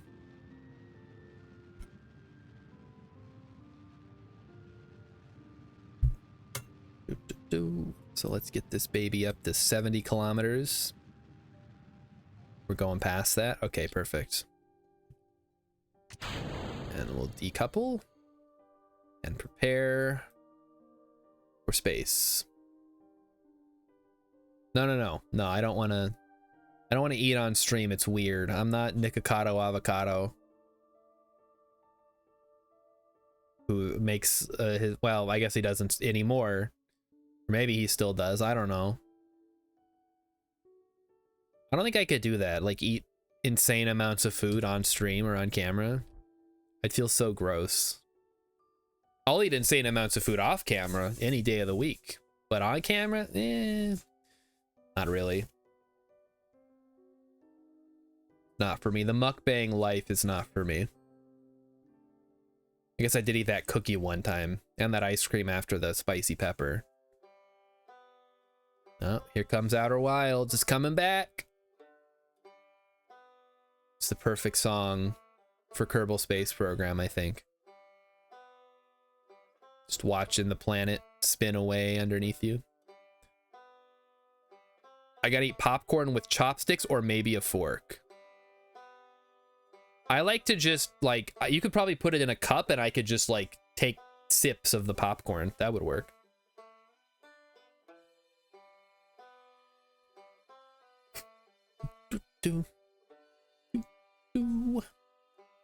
So what game is everybody saving up for? Saving up all their points for? I know you guys are saving up lots of points.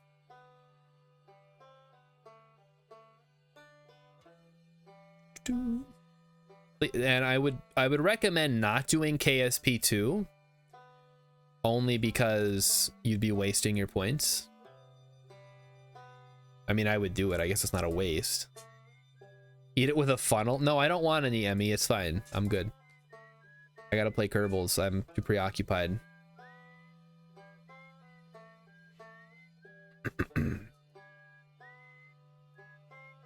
Alright, let's get this thing into space. Come on.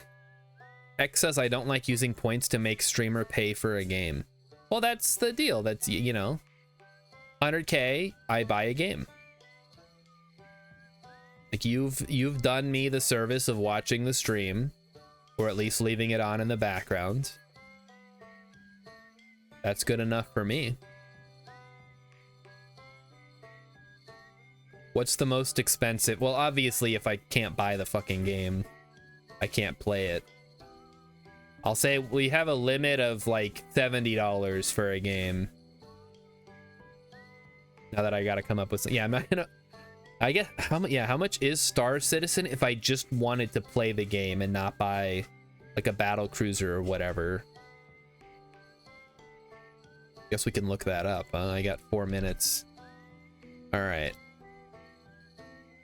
Buy Star Citizen. No, I don't want to buy ships. I just want to buy the game. How much for the game? Play now, Star Citizen. Limited time offer. I can spend $100. I get the Cutlass Black Pirate Week starter pack. Comes with 15,000 UEC, 6-month insurance, and an Arrow View hanger. I can buy the Aurora MR starter pack for $45.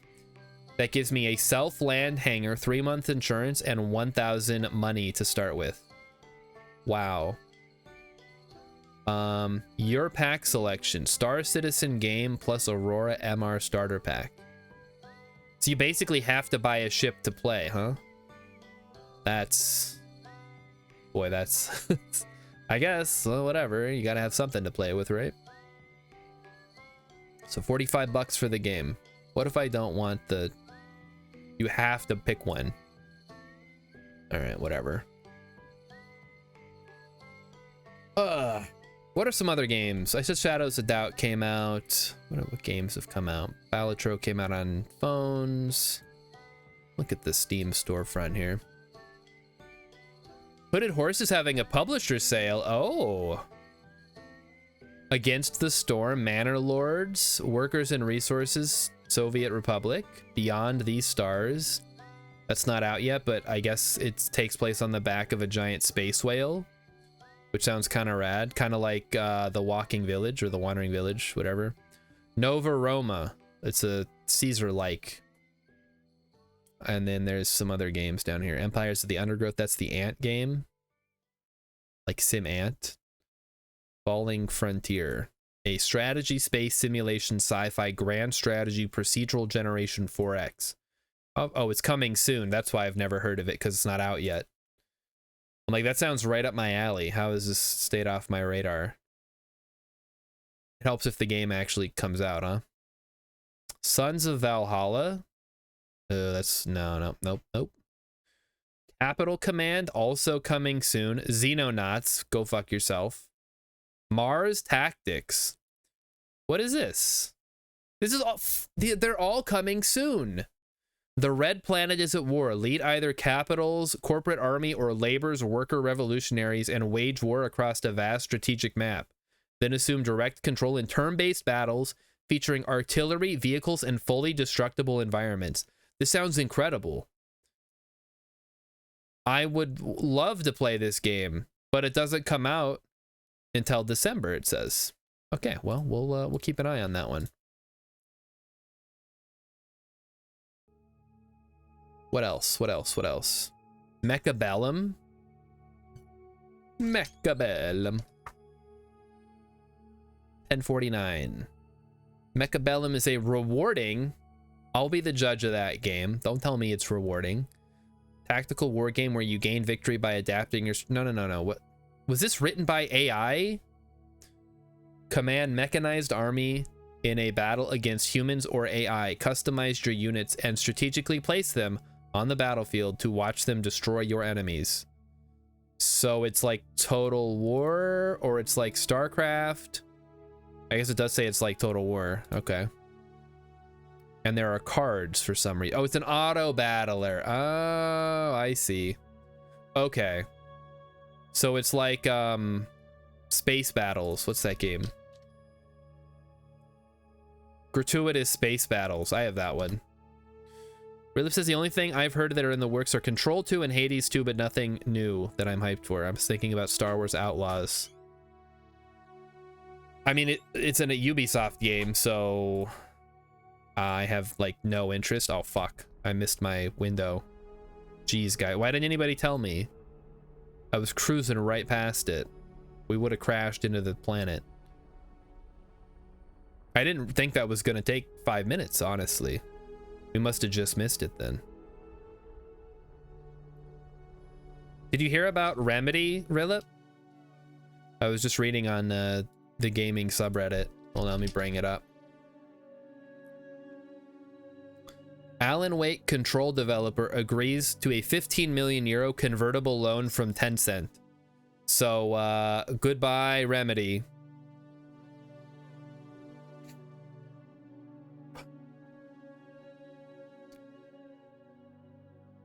What else?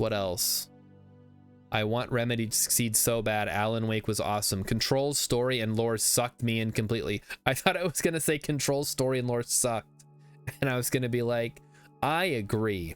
But then they said sucked me in completely. And I'm like, whatever.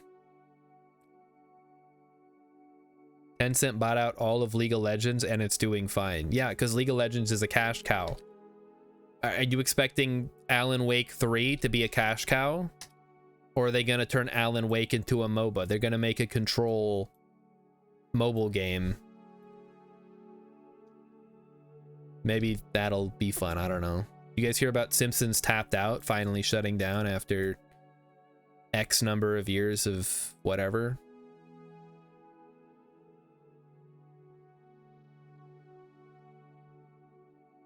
I think there's just better mobile games out there these days. All right, so we got to get ourselves into a little orbit here. 16, yeah, that should do it. Let's loop around. We got 991, so we actually have enough to get there and begin our descent. So the asparagus staging has really helped. I don't know if like the return on investment is necessarily the best. Let's... Do we already have this? We do already have that. All right, we'll just send a crew report then. There we go. Should be good. Asymmetric control game could be fun. One is an agent, the rest are hiss. Sure, why not? We'll have another Texas Chainsaw Massacre type situation.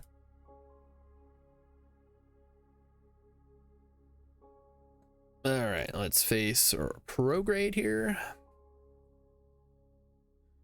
which I was talking to Emmy about the Texas Chainsaw Massacre game earlier. Apparently they dropped the price since nobody's playing it because it was fun for like a week and then it stopped being fun once everybody got good. Oh, isn't that just how it goes though? Games are fun when no one knows what they're doing, and then they stop being fun once you optimize the fun out of the game. I'm guilty of this as well, of course, as someone who plays a lot of games. Philip didn't even know it existed. Is it just Dead by Daylight? Kind of, except there's multiple killers and multiple survivors. Instead of just 1 versus 4. It's like 4v4 or 4v5 or more. I don't know what the actual numbers are.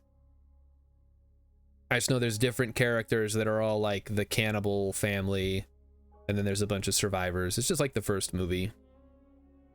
And maybe the second movie? I don't know. Emmy would have to tell you. She's watched the movies. I have not.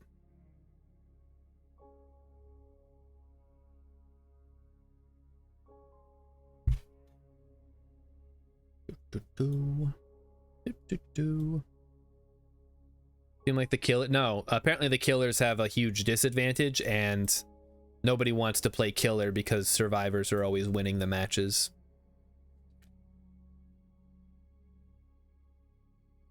So there you go. Rilip is wrong. You would think the killers would have a huge advantage because there are so many of them, but individually I think they're all relatively weak. Or they like each have a special ability. If the killers have the disadvantage, you messed up your game balance. Well, yeah, it's a game and it's asymmetric. It's like the hardest multiplayer game type to make. Of course they messed up the balance. Remember Evolve? Everybody talks about that game fondly, and then when you go back to play it, it's like, oh wait, this sucks. I don't want to play this anymore.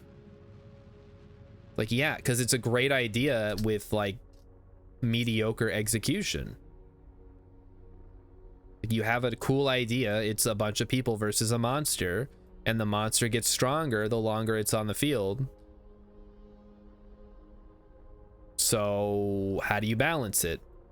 And they were just like, oh, let's sell a bunch of pre-order DLC and figure it out later. Yeah, we're talking about Texas Chainsaw Massacre, Emmy. We're talking about the game. And I guess by extension, the movies. All right, where are we landing today? We need some flags. I guess this one could be a good crater. We can land there immediately, since it's on the sunny side currently. What do we need? Surface of the Mun and plant flag on Mun. All right, we can do that. Here we are. Let's zip back and head over to our Mun encounter.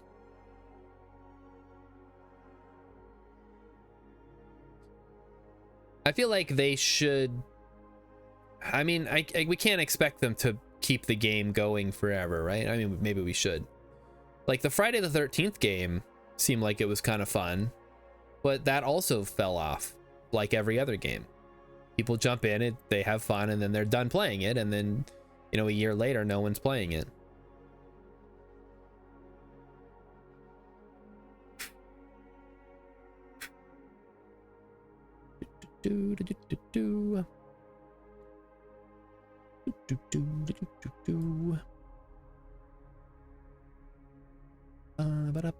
So anyway, when someone decides they want to help me make my dream game, let me know. We'll set up a Patreon for it and rake in the money. It'll be great. It's not an asymmetric multiplayer game, if you're wondering. That would be way too complicated.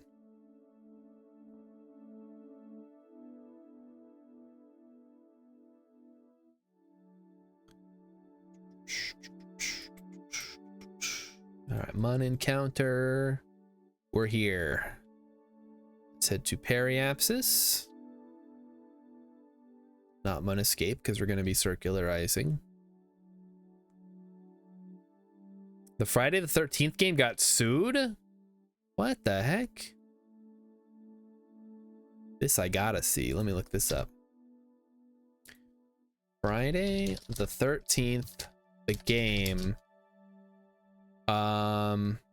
Lawsuit. What was the Friday the 13th game lawsuit about? Victor Miller was the original scriptwriter for the first Friday the 13th film. After 30 years, the rights/copyrights of said script and contents go back to the original creator. Sean Cunningham didn't want that, so he kept appealing and trying to fight it, causing no new content to be created using the name Friday the 13th or Jason Voorhees in the time being. Eventually, Miller won. He has the rights to Kid Jason and Kid Jason only, and he cannot use the hockey mask. I think he owns the rights to the name of the first movie. I'm pretty sure new movies and content can be made, but they have to be blah, blah, blah. Okay. Well, there you go. So, you know, people owning the rights to different parts of the series.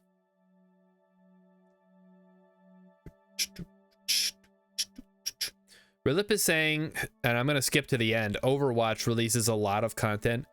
Does Overwatch release a lot of content? Weren't people pissed because they released Overwatch 2 and then didn't do any of the things they said they were going to do for Overwatch 2?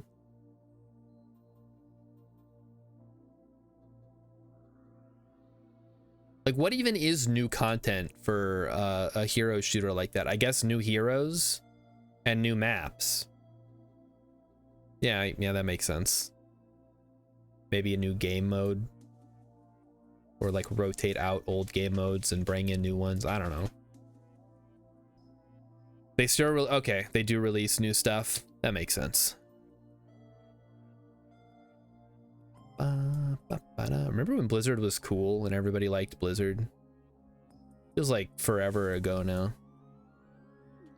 Let's see if we can pinpoint. I guess maybe when WoW came out and they realized, oh, we can just print money. We don't have to make games anymore.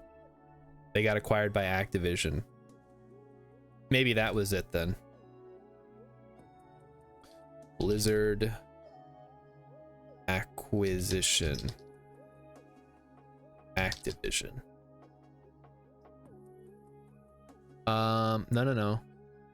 No. When did Activision Blizzard become thing?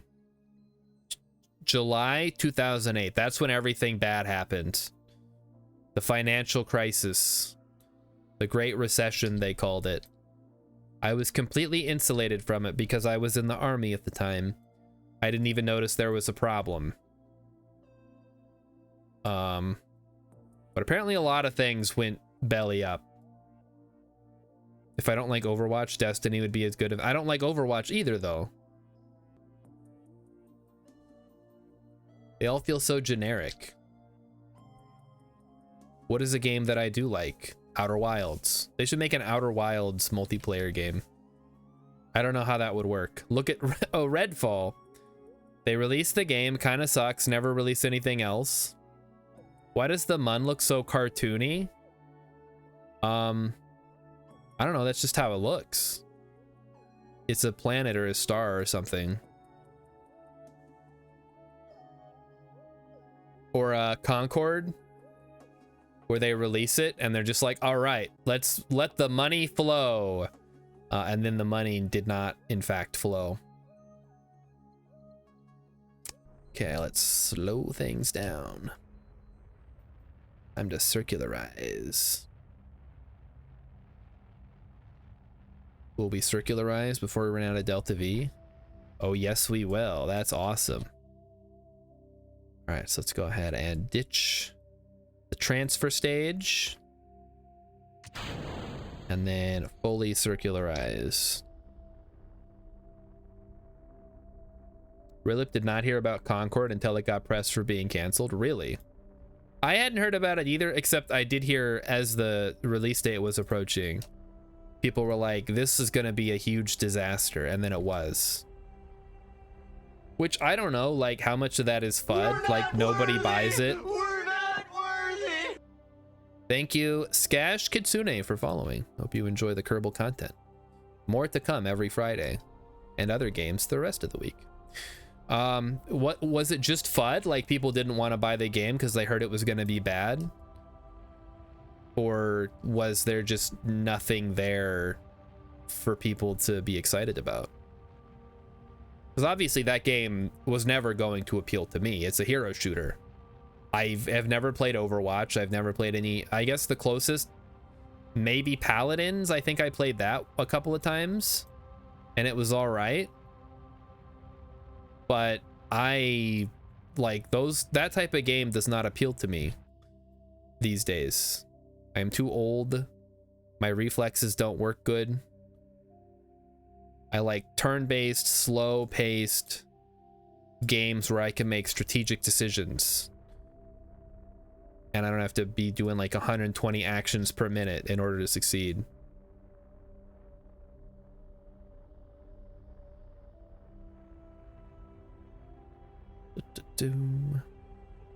But I do agree the character designs look like they saw Guardians of the Galaxy and were like, we need to do something like that. And then they did, and then everyone was like, oh, it's Guardians of the Galaxy. That was a fun movie like 10 years ago.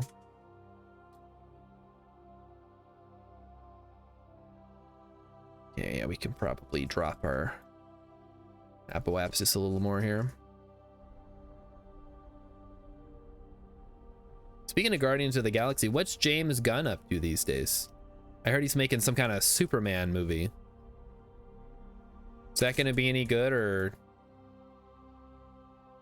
who's even in it? Guys, who's in this movie? Rilip has not seen Guardians and probably will not bother. Emmy says those are her favorite Marvel movies, so I guess you can take that up with her. Okay, James Gunn Superman 2025. David Corenswet, Rachel Brosnahan as Lois Lane, Millie Alcock as Supergirl, that's an unfortunate name, Isabella Merced as Hawk Girl, the Hawk, not the Hawk Tua girl, Hawk Girl, and Nicholas Holt as Lex Luthor. James Gunn, get ready, hashtag Superman 7/11/25. And there's a picture of sad Superman putting on his Superman boots while some kind of crazy space laser is firing in the background. Wonderful. Rilip did not know any of those names. Nicholas Holt was in Renfield with Nicolas Cage, I believe. Yes, I was correct. This is why you're bad at Cinetune Nerdle, Rilip. Oh, okay, I guess that's fair. Yeah, Chris Pratt is in the Guardians movies, and he's the worst part of them by far. I can't blame you for that. It is an unfortunate fact of life. We have to live in the same world as Chris Pratt. All right, let's go around the mun a couple of times and see where the sun ends up. We're gonna have to decide where we're gonna land. I was gonna land here, but the sun has changed in the meantime, so it's not a good landing spot. Ba, ba, ba, ba, ba, ba.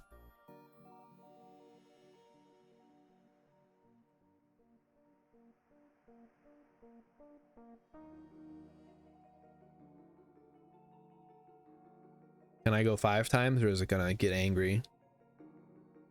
It's not gonna get angry. Cool.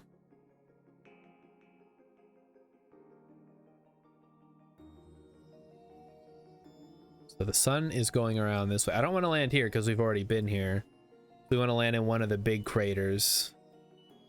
I guess we could just land wherever and then hope for the best. But I like to try to get the craters because they're a little bit flatter.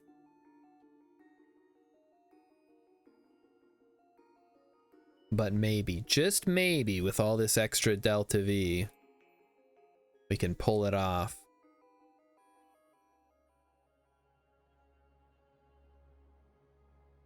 The next, I believe the next, oh, I mean, this one, I think this is a crater right here. Can barely see it. All right, well, we'll just let this go around while we discuss movies, as we often do here on the channel. like I said, today I watched The Out of Towners starring Steve Martin and Goldie Hawn, and it was all right. What do you guys think is Steve Martin's best movie?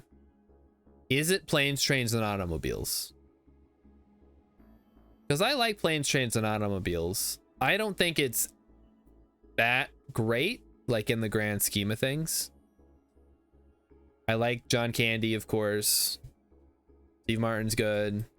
He plays the like professional business person. He plays that role really well in every movie that he does it in.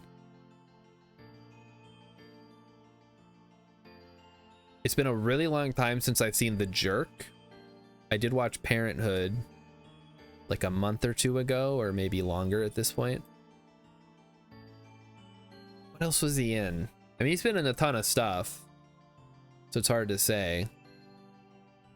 So I will defer to chat if you guys have any preferences for your Steve Martin vehicles. He was in... he's not like the main character, but he's in Little Shop of Horrors. He plays the dentist character. I think it might be about bright enough that we can try to land here. The first thing we're going to need to do is adjust our inclination a little bit, which I will do at about the halfway point here, so that we're moving over the crater more towards the center.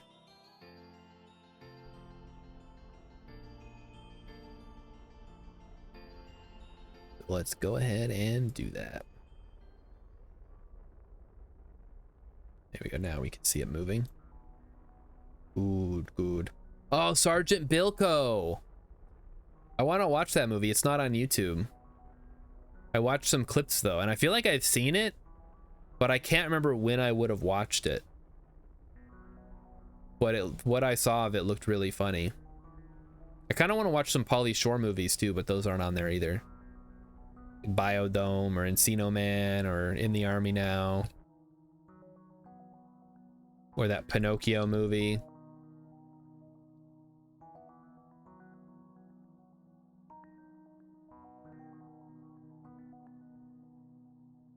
Relip says, I don't know the name, but I keep seeing this movie with Chris Pratt, Lawrence Fishburne, and Jennifer Lawrence. It looks good. Yeah, it's not a generation ship. They're in like stasis pods. But yes, that is Passengers. And Chris Pratt is the guy who like ruined Jennifer Lawrence's life by waking her up instead of letting her get to the like new colony. It's pretty fucked up. He's like the villain of the movie.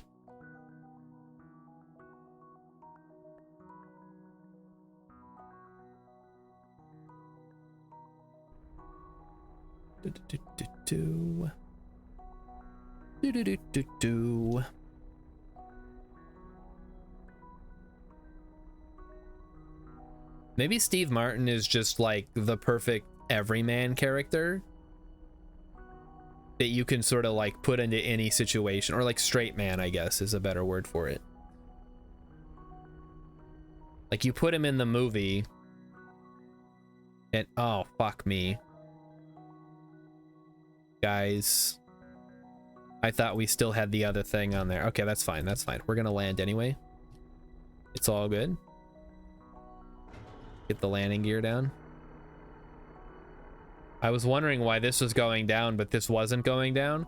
It's because the stuff for the landing legs is still on. Also, okay, thruster weight is above 1. That's good. If it wasn't above 1, we'd have a real problem trying to land on the Mun. We would experience some potential litho braking situations.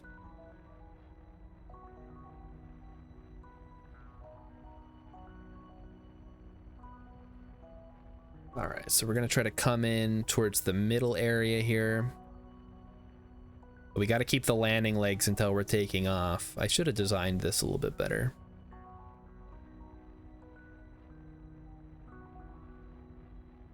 All right, so switch to surface mode here. We're gonna try to maybe land in this crater right here. We'll keep an eye out for that. So we'll put our move our yeah, right about there is good. And we'll keep an eye on it, and we'll try to get there.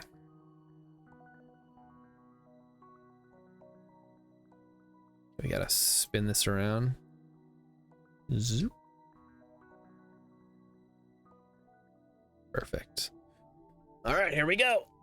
Lock in, everybody. Lock in. No talking about movies right now. We gotta lock in. Or we can talk about movies, but don't expect me to respond right away. We're in a dangerous situation.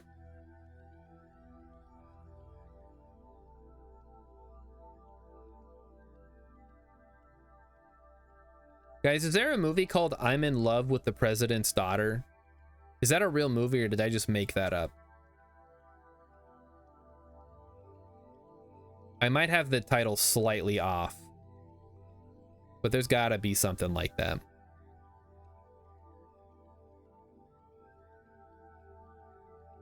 Remember when Anna Faris played Topher Grace's sister and Chris Pratt played her boyfriend? And when he proposed, Topher Grace told her she couldn't marry that a-hole? What movie is that? My Date with the President's Daughter. Thank you, Rilla. I was close. It was something the President's Daughter. Is that movie any good? Is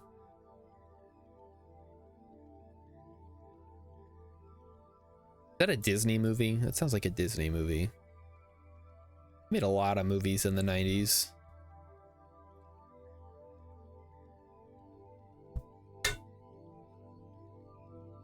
Altitude is currently 16,000 meters and dropping. That's good. We should be coming over our target crater here shortly.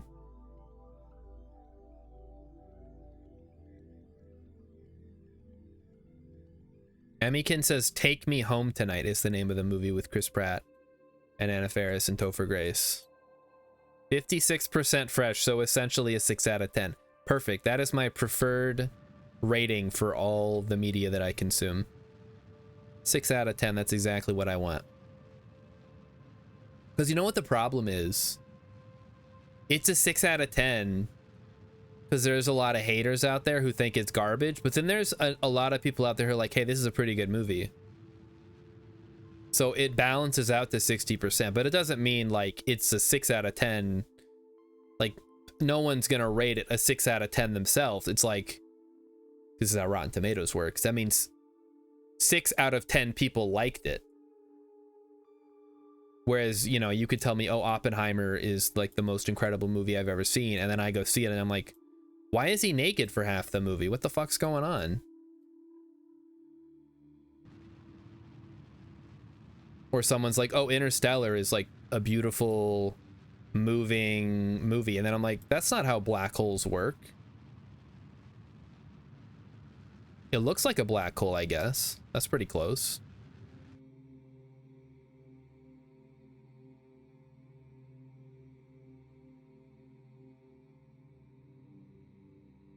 Because I'm a little concerned about our Delta V here. This could actually not work. I'm one of the Zoomers confirmed. Maybe. Maybe I am a Zoomer. Secretly. In a millennial's body. Alright, let's try to straighten up here. We're gonna straighten up and fly right. As one does. Just like the Deedles. They used their wits and their knowledge to defeat Dennis Hopper. I wanted to say Dustin Hoffman, but that's not right. Dustin Hoffman is a different person than Dennis Hopper. They have the same initials though, so it throws me off. Okay, we're pretty high up, so we can hold off here probably until we hit like 500 meters and then burn. Okay, maybe that was a little bit low, but seems like it's all gonna work out. Yeah, that's fine. Let's tone it way down here.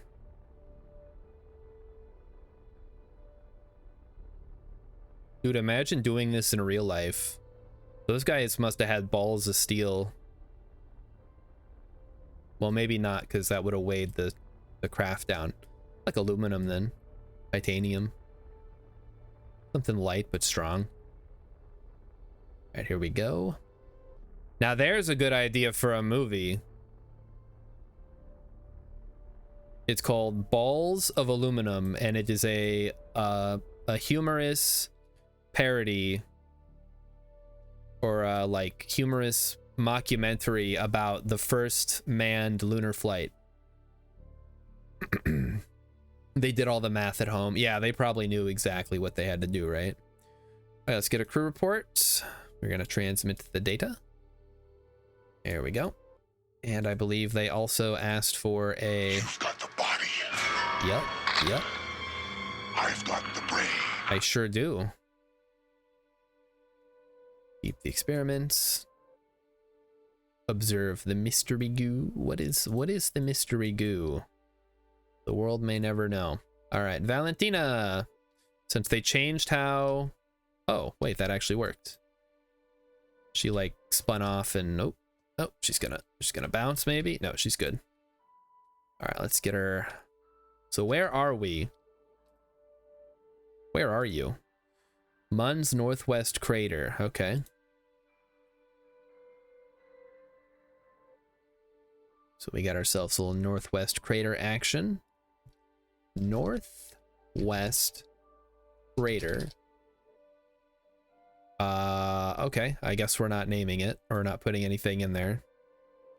Read the plaque. There's nothing there. It's irrelevant. Take a surface sample. Cool. All right. We got our flag. Let's get up there. Whee! And hopefully there's enough juice in this baby to get us home. Because, yeah. We're pretty much done here. But let's head back and we'll see if there's another quick mission we can do on the Mun.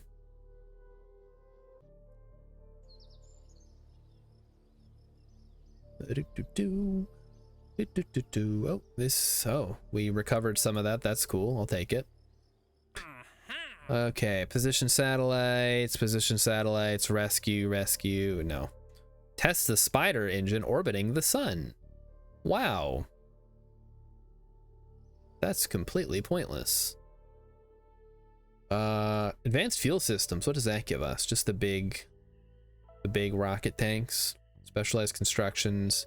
Gets us this devil part, the radial attachment point, and the clampotron. That could be good.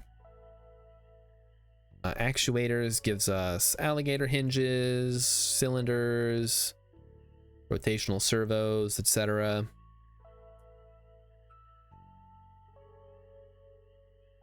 And this gives us the little guys, the spiders, the twitch, the puff, the cub. What else we got? The cowl, the light strip, thermal control, big batteries, solar panels, extendable kind. Space exploration, that gives us the hitchhiker. Command module gives us the Mark 1-3. The cupola, the lander can, which I love the lander can, it's great. Service bay, it's all right. And the Lunar Excursion module, which I don't know that I've ever used, but it does look kind of cool. Seems like it has a very specific use. So yeah, we can theoretically buy one of these and one of these leading up to it. So heavy rocketry if we wanted to grab the Poodle or the Bobcat or the Skipper. And then heavier rocketry, which gives us the mainsail, the big boy rocket. And we get nuclear propulsion later. We'll probably stay out of aerodynamics for a while. After that first experiment with powered flight, I think I'm going to stick to rockets. What do you guys think would be good? So we want to go to Eve. We probably want to get to the next relay antenna, right? So that's 300. Or what is this one? Unmanned tech, that gives us the Probodobodine Octo 2, which is just the like slimmed down version of the Octo, so not necessary. Scanning tech, we're not quite there yet. So yeah, I think this is what we really need, because that gives us, what is it? 15G combinable. So with the level 1, which we have the level 2, so it gives us 27.4 gigameters, meaning, I don't know what that means actually. Yeah, we're just doing a flyby of Eve. I just need to have control, so we're gonna need a big antenna so we can actually, like, you know, send data back to the KSC. Yeah, we're at 50G right now, but I don't know what that means necessarily. Are we gonna lose signal at Eve? Is Eve close enough? It seems pretty close, like compared to like Jewel. It's right there, but it's not like we get a little circle around Kerbin that tells us how far our communication can reach. All right, let's get those brave Kerbal knots home and get rid of any extra debris we might have. So this can go. Get rid of the flags here. This can go. And that's it. All right, let's get him back. Emmy says she beat this game her first try. Yeah, you beat it, but I've gone to the Mun. We're already there. It's not, that's not the issue. Now we have to go to Eve. It's the true final boss. But luckily we don't have to come back. We just have to do a flyby to get the mission. Okay, let's hope that we can get this going. And then yeet. Goodbye. All right, so we have 1100 meters per second. So that should be good, right? How much does it take to circularize or to get around the Mun? I don't remember. I need to just print that thing out and like stick it to the side of the monitor here. Let's check our Oapsis.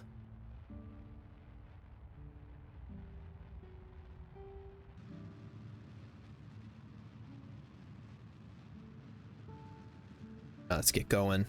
Go burn straight across. Just go totally crazy.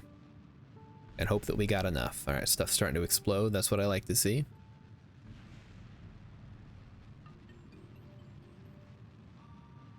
So we gotta have about 300. Not exactly 300, but about 300 to be... Okay, yeah, we're good. We should be fine.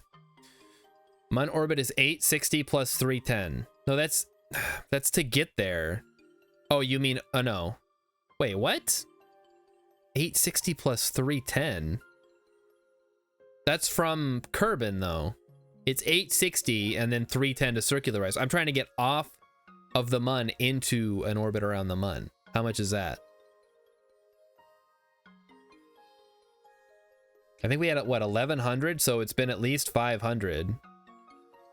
580, okay. So, yeah, just a little bit more and we should be good then. Cool. All right. Math is hard. It's a little bit hard. So that asparagus staging didn't buy us that much extra delta V on the far side here. Fuck you, Mathregan. Yeah, fuck you, Mathregan. I should just get the clip, like the video clip, to show up.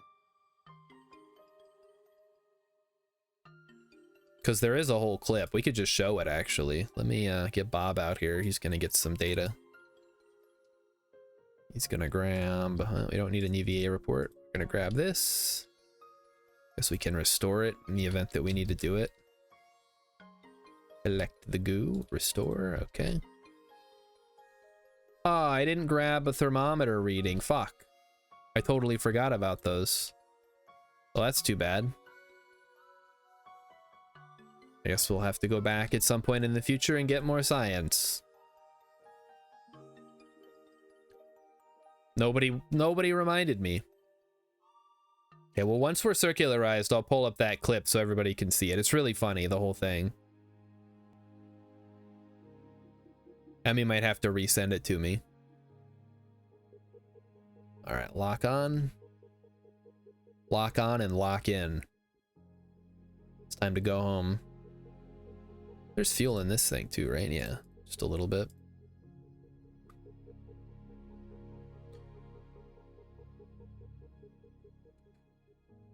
So Rilip, are you going to be around this weekend for more Phasmophobia?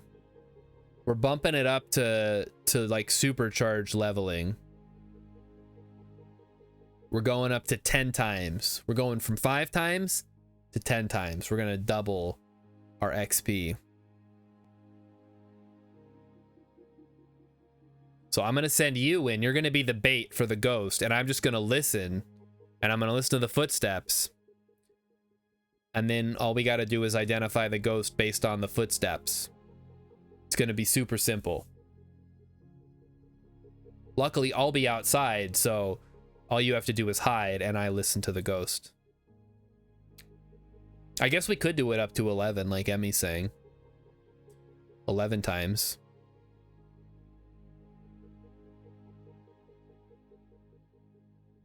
Yeah, it would be no evidence plus a couple of other things.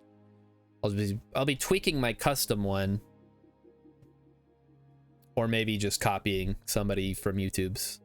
I was watching some videos today about how to like turbo level and how to do the apocalypse challenge and stuff, and it, oh boy, it's gonna be a whole thing, I guess.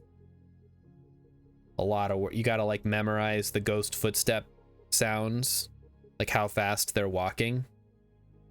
You're just, no, yeah, don't, oh, the only gear you'll need is some incense. We're gonna put the sound sensor down so I can listen to the footsteps from the van, and you can just go hide somewhere. Now remember, there's no modding, although it is kind of like, I guess Chucky will be the halftime. Yeah, we're just gonna watch that short clip of him getting mad at Mithrigan.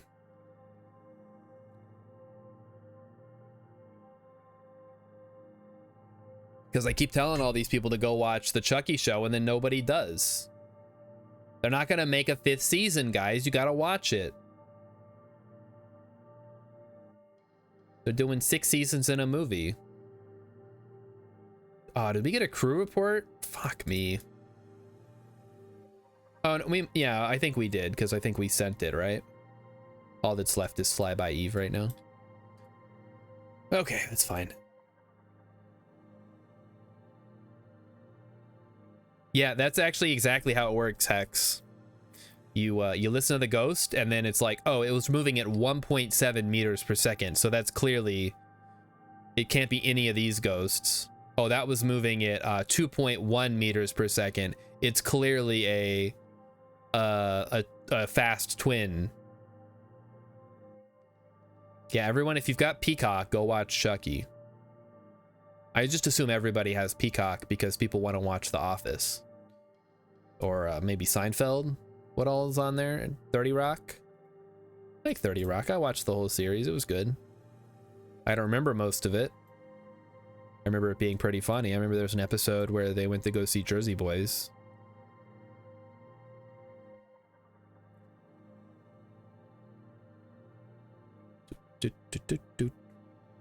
Blur, yeah, Blurg. That is what she says.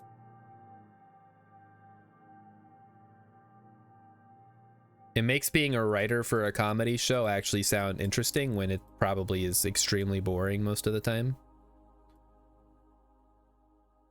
Or I guess just working on a comedy show, or working on any show for that matter.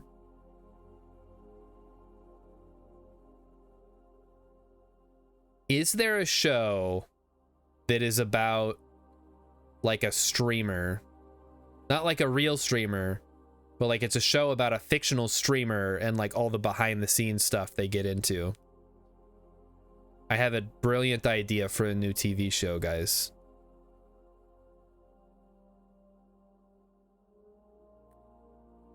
It's basically 30 Rock, but it's about a streamer.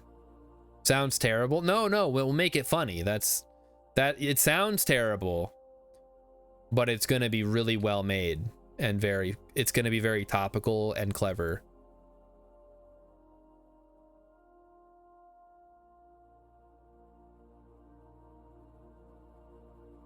We'll have the streamer character, we'll have his scumbag manager, like some behind the scenes, like people who do editing, moderators. It'll be great. You guys are acting like it's going to be terrible already. Go have Emmy watch Dead Set, a zombie movie that starts at the Big Brother house.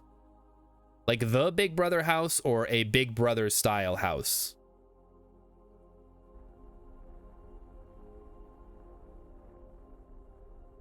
Because Emmy might have already seen it. We don't know. The Big Brother. Oh, okay. The Big Brother house. It's... Okay. All right.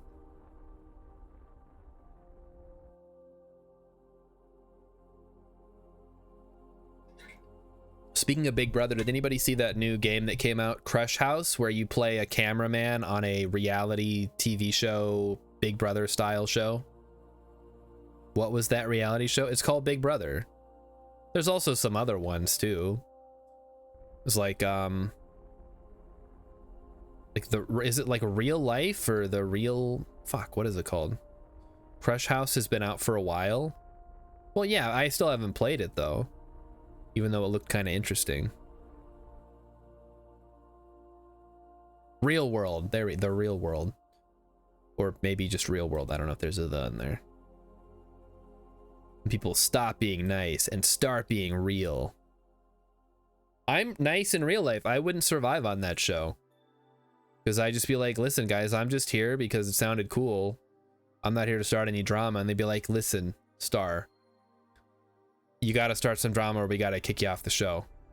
I'd be like, okay, kick me off the show. What drama could I possibly stir up that would be interesting?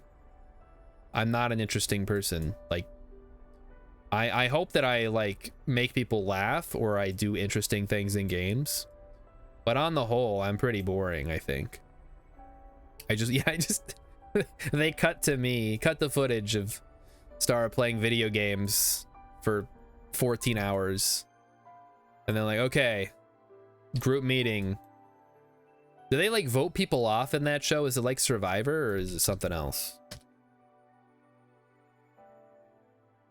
I mean, I watched a couple episodes of Survivor when it was first coming out, because all the adults that I was associated with, whatever that means, were watching Survivor. I think it was like a summer vacation.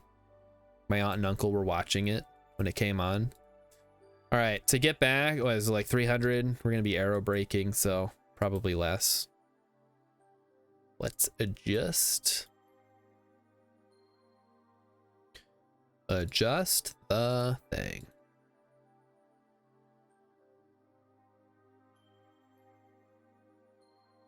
Oop, that's too far. I may have gone too far in a few places. All right, something like that. And then bring it on back. All right, so that's about the sweet spot that we're gonna get.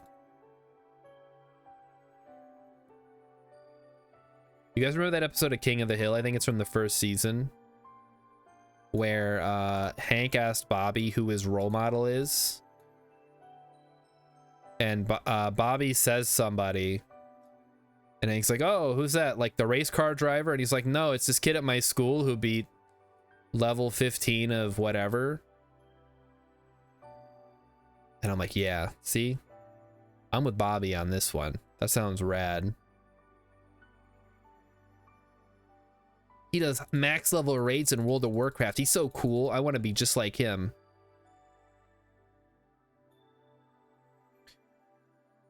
I fortunately missed out on World of Warcraft. I just missed the bus.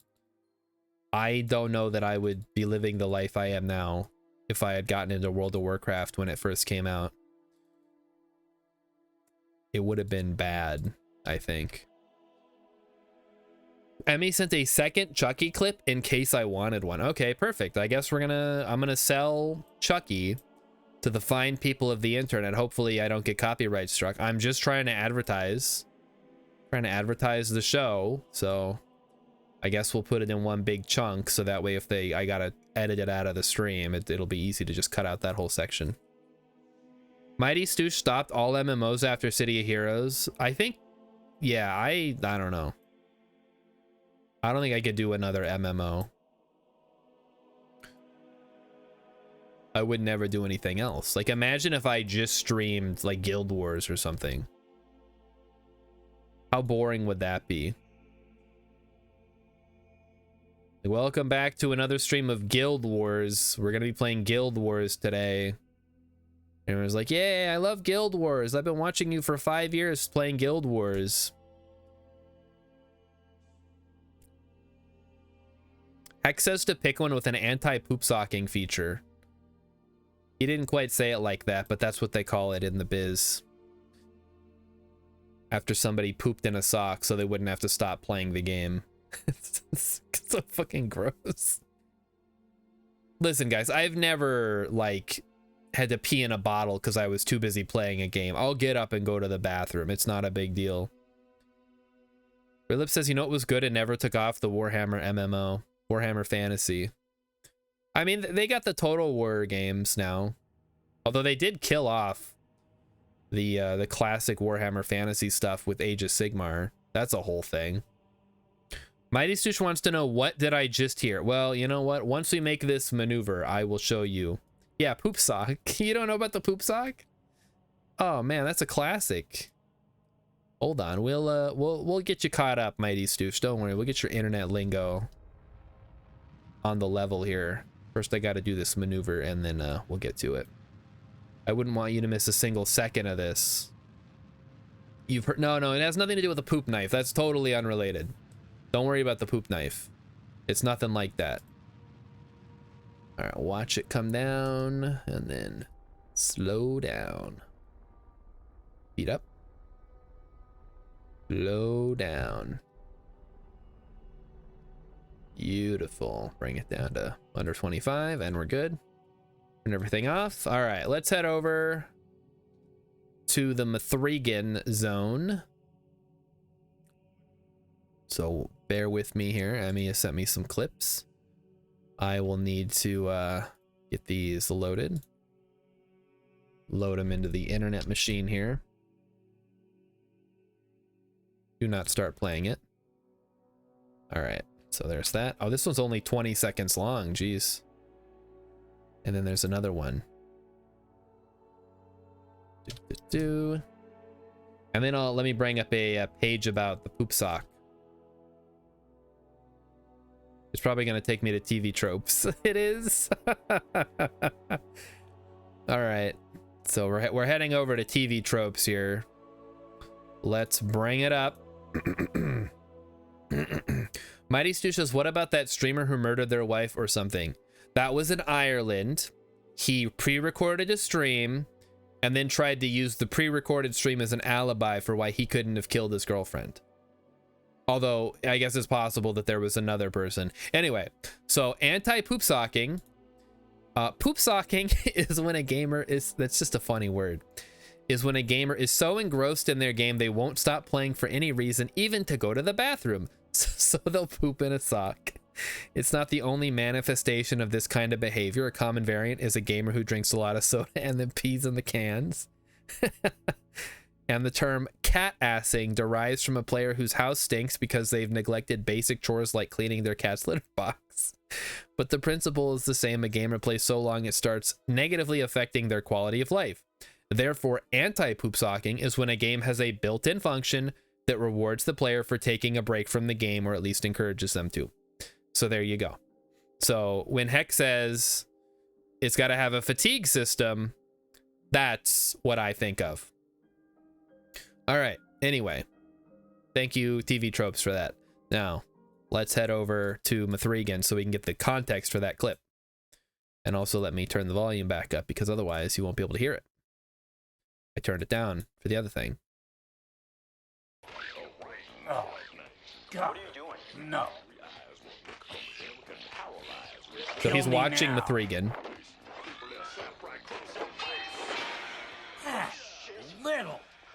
She stole my moves.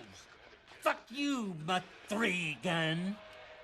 So there you go. So that's a clip from Mathregan, and then Chucky's watching it, and then he gets upset. All right, and then Chucky plays with Caroline. Mommy says real killing is bad. Yeah, well, Mommy's full of shit.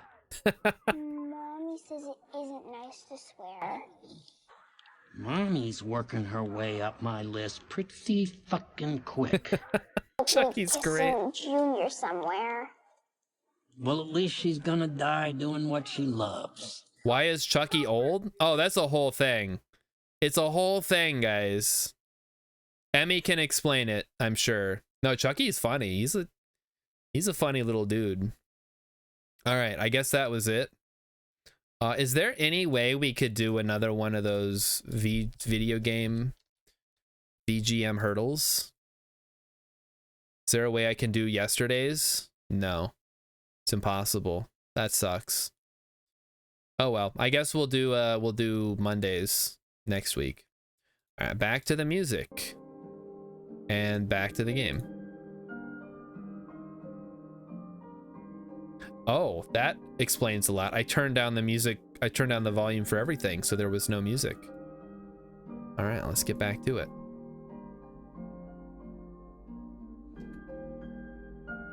Yeah, Emmy's got it. He caught Catholic cooties.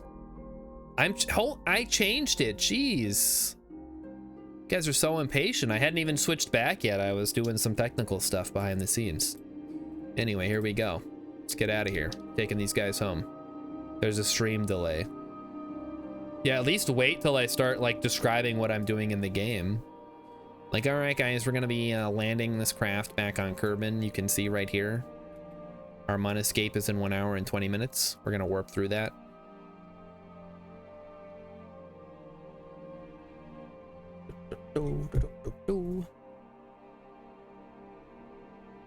But yeah, if you watch the show, you'll know why Chucky looks old.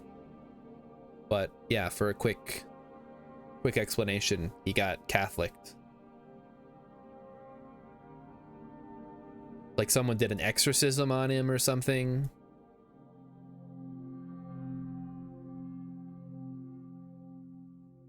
He watched The Exorcist. He saw the movie My Best Friend's Exorcism and thought it was not as good as the book. Which I think Emmy would agree with.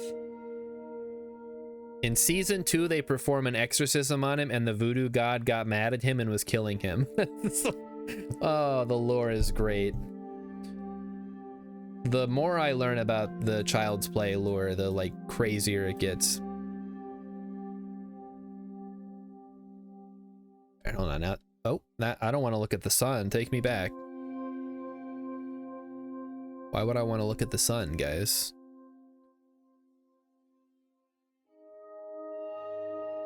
Whoa. Kind of sleepy already. What time is it? Oh, it's 8:20. Good. So we're almost done for tonight. So we didn't get to Eve, unfortunately. But we did. How much money do we have?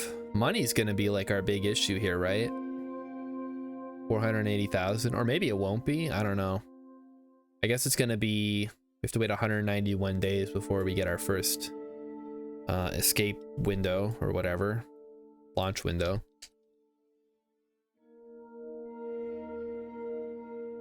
Let's land. Do, do, do.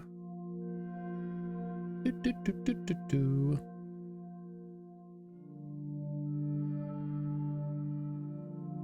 And like I said, my favorite part about all the Child's Play lore is that everything that has happened in all the movies is canon. They don't try to retcon anything. Which is just like so refreshing for a horror series. They're like, oh, we're ignoring all of the sequels. We're ignoring all 10 sequels between the first one and now. This is a direct sequel to the first film. As if that makes it classier. Like, you're making a horror sequel in a long line of horror sequels. Just go with it. Just own it. You know, don't try to act like you're being fancy. In this one, our killer goes to space and It's sort of like a Gravity meets, like, no, fuck you. Just Jason X. Jason goes to space. He's on a space station and he like kills people in fun space station ways. It's great. That's probably one of the better Friday the 13th sequels, actually. People make fun of it. I would argue that it is legitimately one of the better ones. Emmy might disagree.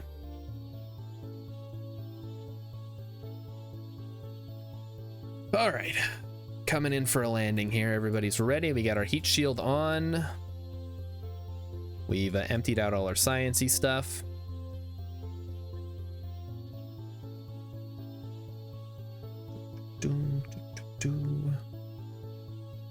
We got nothing.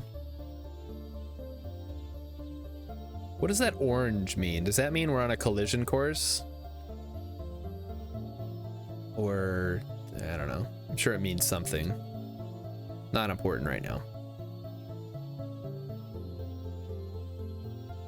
I think after this we're gonna bring Siri home, since she's been looping around the mun for like a couple of months now.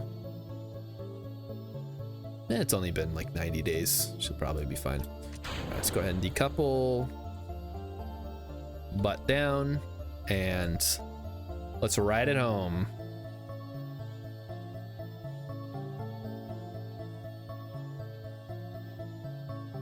So this thing should start exploding. Sad to see the Science Junior go, but it's just too heavy to bring back. There's no good way to like... I mean, there's probably a way, but I just prefer to bring the crew pods back. It's safer that way. Mighty Stoosh has got to watch Chucky. I don't have Peacock. Hey, guess what? The first Child's Play is on YouTube for free. I was scrolling through all the movies today and it's like, oh, Child's Play's on here. I could watch that.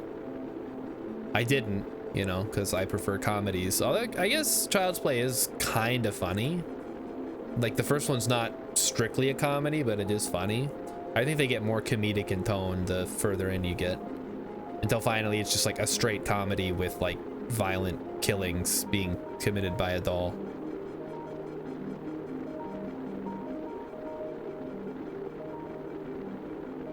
Hey, some people are really into that.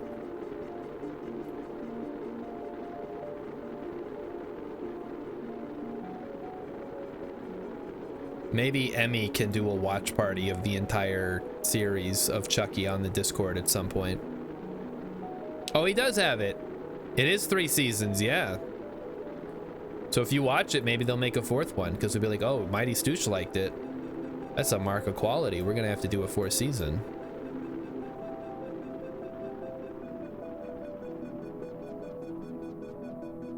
Yeah, looks like we're coming in over the desert here, or maybe we'll end up in the shore. Could go either way, honestly.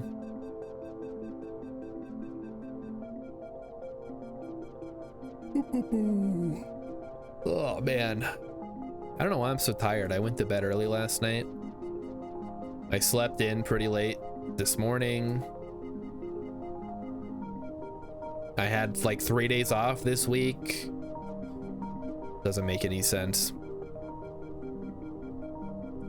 All right, so we're gonna be coming in over the desert here.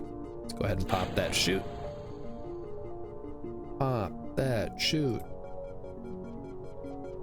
Ooh, we get a crew report. Nice. Maybe we can get a temperature. Yes, awesome. Okay, I guess that doesn't give us anything special.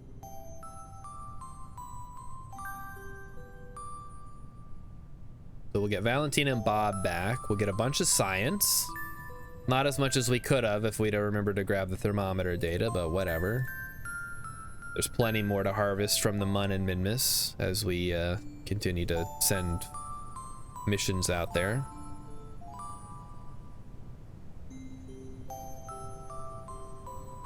I mean, when did the first Child's Play movie come out? Because the same guy's been doing it the whole time, right? Brad Dourif, who is also Sheriff Brackett in the Rob Zombie's Halloween movies. And he was also in the Lord of the Rings movies. Guy's been in everything. 1988. Wow. So it's been going 40 years ago. Except, yeah, well, fuck the remake. Who cares? Remakes are stupid anyway. Oh, but what about The Thing? That was a remake. That was good. It wasn't really a remake so much as like an adaptation of the same source material. He was in The Exorcist. Oh, that's true. He was in The Exorcist 3, yeah. Everyone's favorite Exorcist sequel. All right, let's get you guys home.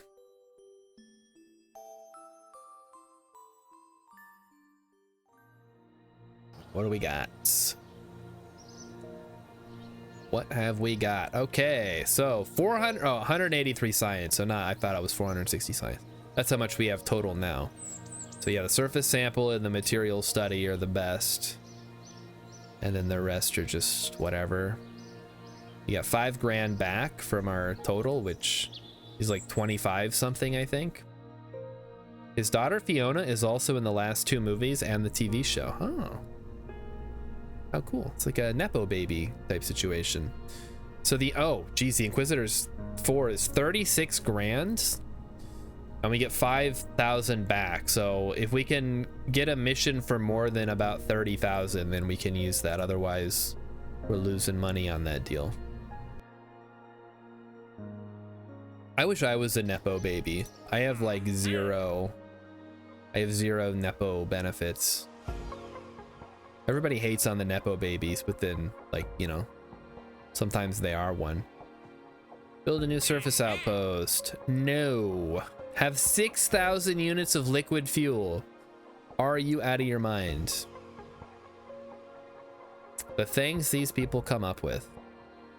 We do a bunch of rescue missions. I just don't want to, guys. They get so repetitive. We might have to, though. All right, let's go ahead and terminate all of this debris that we scattered on the mud. And then we'll bring Siri home here. So Siri, I assume you still have power. I certainly hope you do, or we're gonna have a bit of an issue. All right, Siri has electric charge. She's just been chilling out here for a good long while now, but we're gonna send her home. No big deal. In fact, this should be pretty quick here. We'll say like 270, and then we'll tweak it. I don't want to activate anything. Can we make those go away, actually? I don't need to see the launch sites. Okay.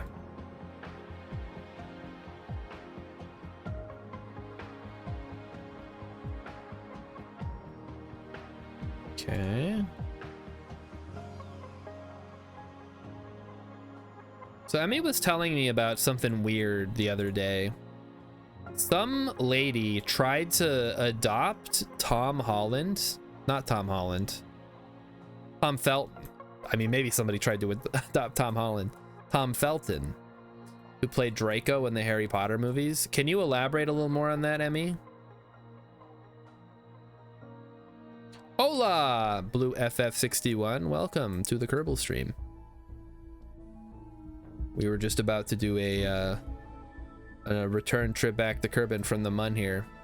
Philip says, isn't he really old now? Who? I mean, he's older than he was 20 years ago, yes, but so is everybody else. It's not like he somehow got older than you. I think he's about my age, yeah.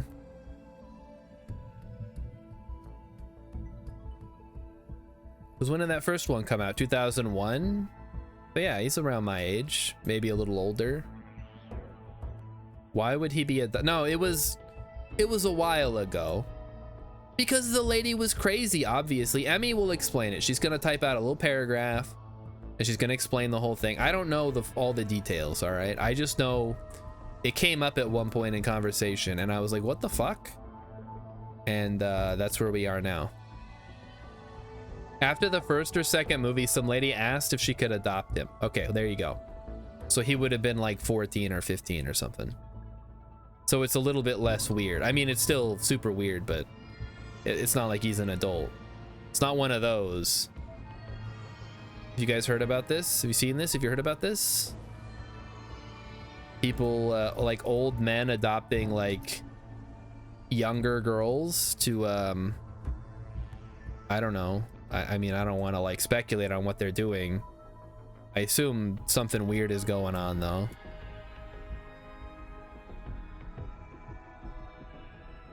Okay, 30 down to 25. All right, there we go. He talked about it in his book. There you go. Emmy read the book. I didn't read the book. She's the one who told me about it, so I'm just relaying to you what she told me, and then she can fill in the details.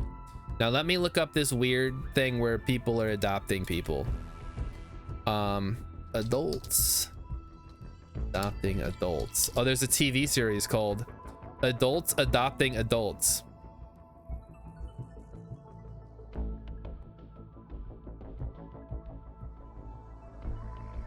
The unique stories of grown adults who are pursuing the unusual route to the American family, adult adoption. 6 different pairs with individual motivations embark on a journey to add an adult family member to their households. This I gotta see more. What the fuck? This is even weirder than I thought. Episodes.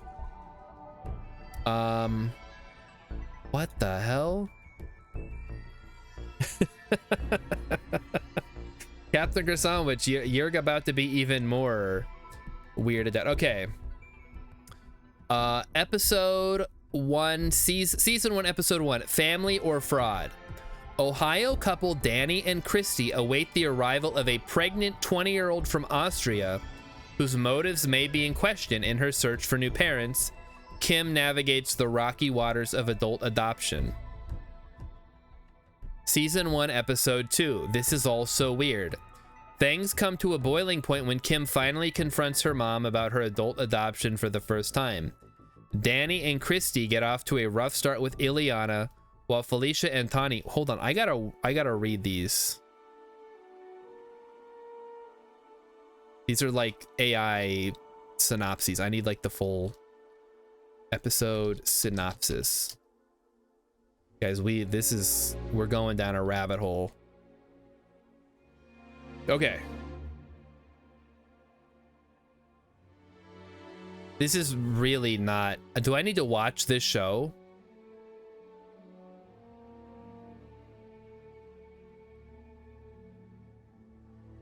What is the point of adult? What happened with adults adopting adults? Adults Adopting Adults is a bonkers and creepy reality show. All right, let me see. About adult adoption. All right. Premiering January 31st, Adults Adopting Adults focus on a collection of tales. Each one is absurdly bonkers as the last. First up are Danny and Christy, a childless couple in Chillicothe, Ohio, who've decided to adopt 20-year-old Ileana, a young Austrian stranger who's pregnant with her first child, and whom Danny met on a social media group for adult adoption. Yikes. Or rather, Danny has decided this, and Christy is going along with it because she apparently has no say in their marriage and doesn't have the backbone to stand up to her husband. This isn't the first time Danny has wanted to adopt a grown woman. As he candidly admits, he tried with a prior 18-year-old, but the process fell apart because he began having romantic feelings for her. The plot thickens.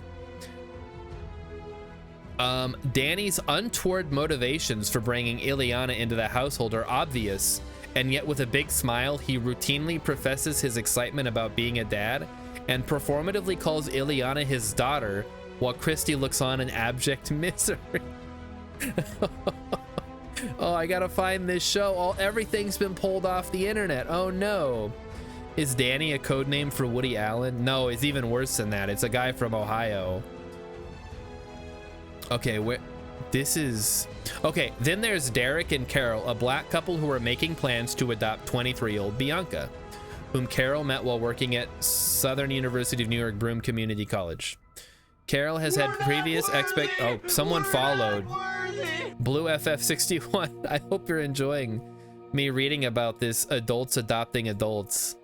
There is KSP playing in the background at least. Carol had previous experience with this process. During her first marriage, she tried to adopt a student, only to have her husband enter into an affair with that young woman. Oh my god. It's always just like sex stuff, right? This is that's the only way. No, Captain Sandwich wants me to eat a bean. Rilip says if I wasn't born there, I'd say to erase Ohio from the timeline. Oof. Rilip, you being from Ohio explains a lot, if that's true. All right, let's eat this bean, guys. Let's stop talking about adults adopting adults. And spin the wheel of pain and abject misery. Let me put it on what I want. I want sriracha today. So sriracha. Spin the wheel. Cayenne. Okay, cayenne. That's not ideal, but it's right in the middle, so theoretically it shouldn't be too bad.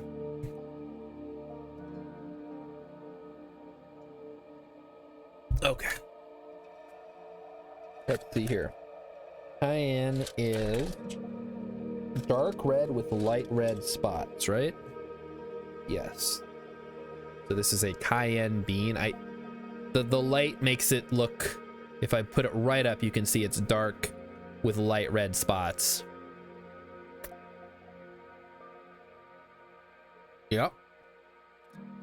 Oh fuck. Here it comes. Oh man. Thank you, Captain Your Sandwich. Oh, it's too spicy.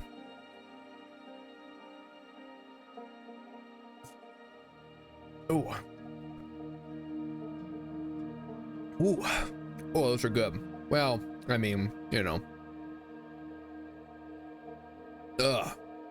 Yeah, that's adults adopting adults sounds like a topic for a Weird Tuesday stream. Anyway, Emmy had posted a little bit higher up that the person who tried to adopt Tom Felton was a man. One man wanted to adopt me. He had changed his name legally to Lucius Malfoy and wanted me to change my name to Draco Malfoy and to legally adopt me. I declined.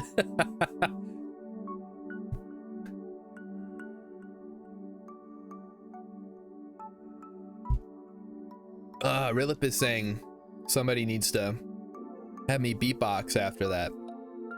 I mean, I would simply wait a few minutes for the beans to go away before I started to beatbox. Rilip. I have a little bit of discretion here. Ugh. Beans. Beans. Waiting is illegal. It's not illegal. I don't promise immediate gratification of your every whim. If I did, I'd be charging a lot more.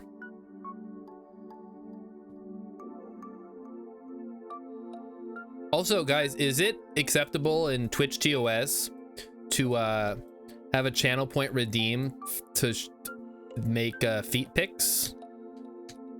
Or does that violate something? I'm not asking for me, I'm asking for a friend. I know nobody cares about my feet. I mean, maybe somebody, but nobody that watches this channel. Hamburger sandwich misses when eat a bean was 1,000 points. That was for a brief period when I had to finish off the old beans before they expired. I guess if you guys want to wait until it does it say when these go bad? I don't think it does. Yeah, there's no like expiration date on these. I guess they're just good forever then. So that'll never happen. Cool.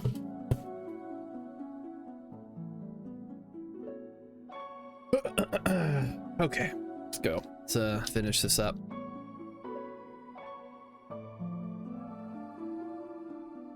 Seems like it. Why couldn't it be on stream? Are feet sexual now? There's nothing in the TOS that says a dog can't play basketball, all right? Therefore, you must allow it. Look, there's girls out there painting their boobs and showing off their butts. It should be totally fine. Anyway, let me look it up.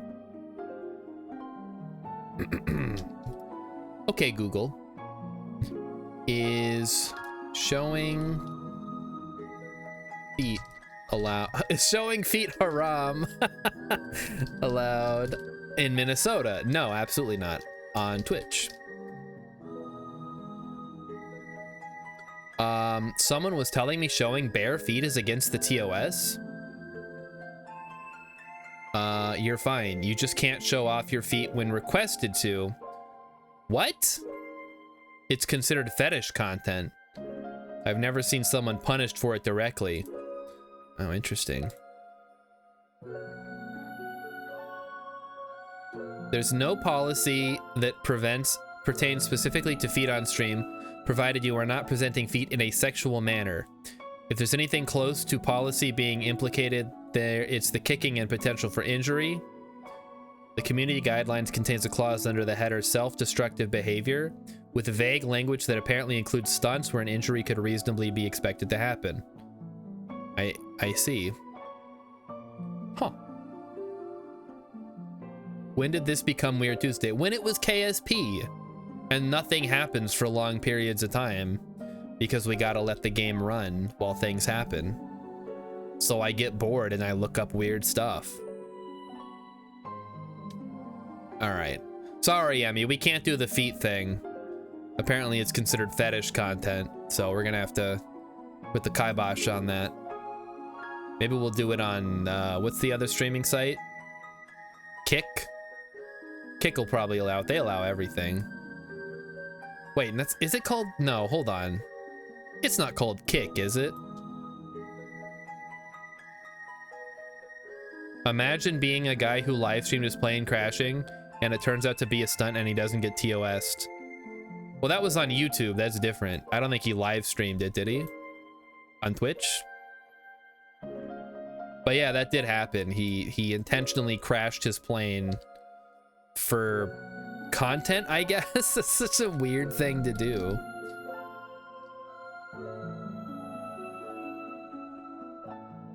I crashed my plane. You won't believe what happened next. Kick. Oh, Kick was Microsoft. What's the one I'm thinking of? The one where they have like, it's just for gambling and porn. Mixer. No, Mixer wasn't Mixer Microsoft's? And Kick is the new one. Let me look this up. I gotta go to kick.com. Kick.com. That's... Yeah, it is. Kick.com. They got Just Chatting, Minecraft, IRL. The picture for IRL is somebody touching grass, which is great. And then they have number 4, the top category. 4th top category is slots and casino with 30,000 people watching.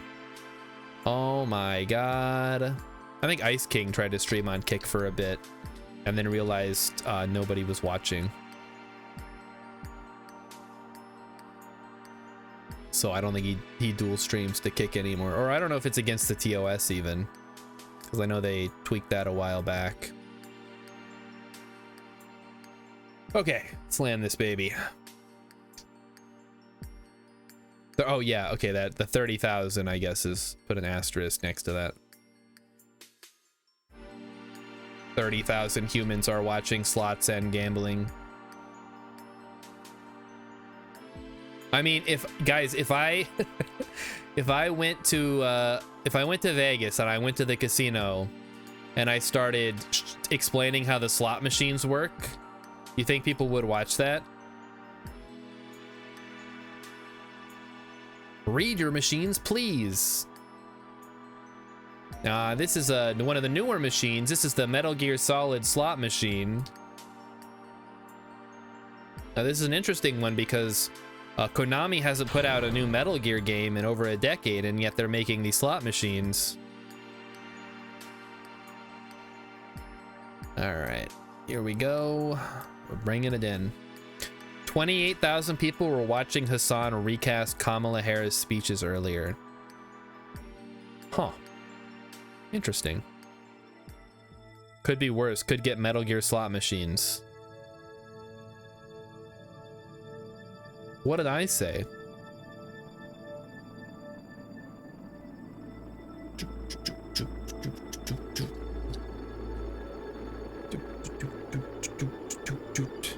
Coming in at almost the exact same place we did last time. Wow. I think we landed right around here. They're making slot. No, yeah, they're making Metal Gear's slot machines instead of making Metal Gear. Yeah. Nope, you heard. Or they might have been pachinko machines. Probably pachinko because it's a Japanese company, right? But it's basically the same thing. It's all gambling. Technically, it's not gambling because you win the prize tickets, but then you can't use the prize tickets at the location. You have to go to the location next door to exchange them. Okay, I guess, yeah, legally, there's a loophole there. It's a little silly. It's a tragedy. The best Castlevania song is from a Castlevania themed slot machine. Oh boy.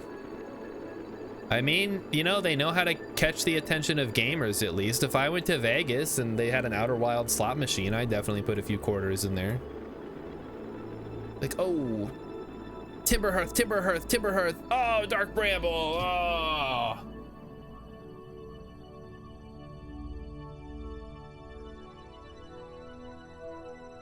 Oh, anglerfish, bummer. Remember, you're not really a gambler until you're winning money.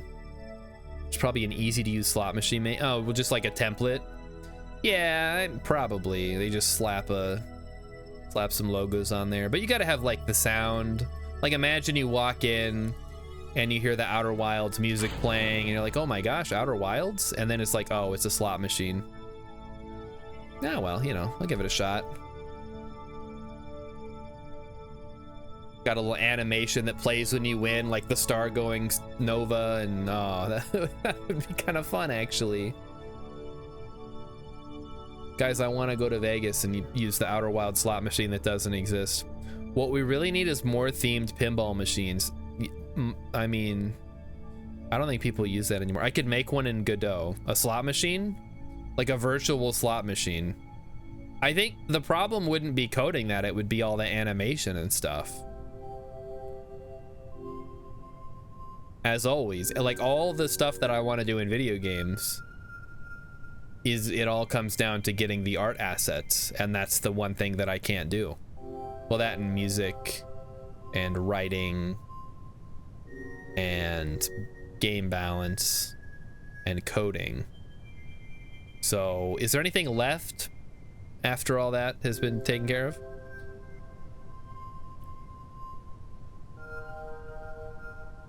The animations could be done simply if you just made it a rotating PNG. No, not the slot machine animations, but like the star going supernova when you hit like a jackpot or something. Like all the additional stuff, because it's not just spinning wheels anymore. If you've seen a slot machine recently, there's like big screens and there's lights that go up and it plays music. Yeah, obviously if it's just spinning the reels, like who cares? Anybody could do that. I can just put some images on there. You know what? I'll show you guys after we land here. I'll show you guys. Let me pull it up actually. Okay. I'll bring it up here.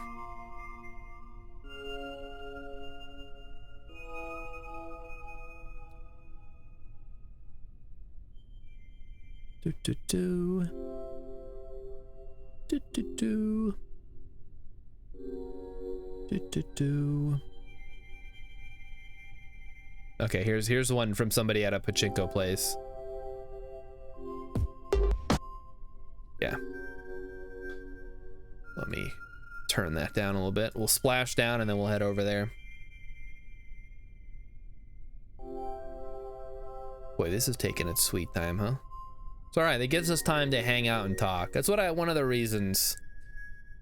I mean, I don't like the game is whatever when it comes to Kerbals, but I do like that it's a little bit hands off most of the time and I can just hang out and talk. That's super nice. All right, recover. Let's get Siri home here.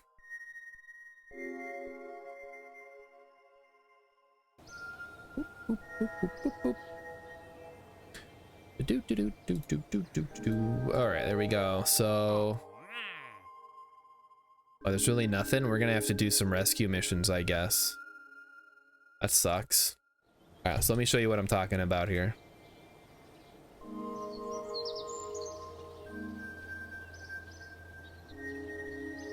That's not right. It's on the wrong window. What have I done? Soiled it. Soiled it. There it is. All right, switching over. All right, so this is what I'm talking about. So I guess it is basically a slot machine.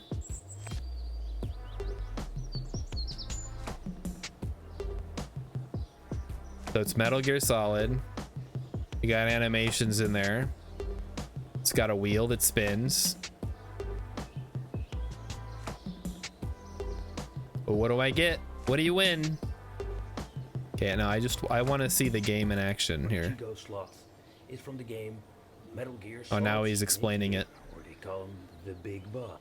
Really, that really appealed to me. Was Whoa, more like the point that that's pretty cool, actually. LCD that Talk about pay to win. LCD screens in these machines.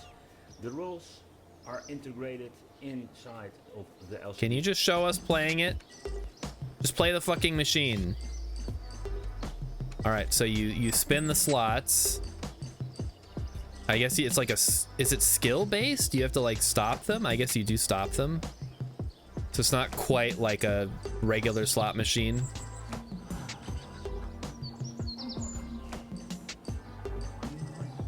Ooh. 3 in a row, very nice.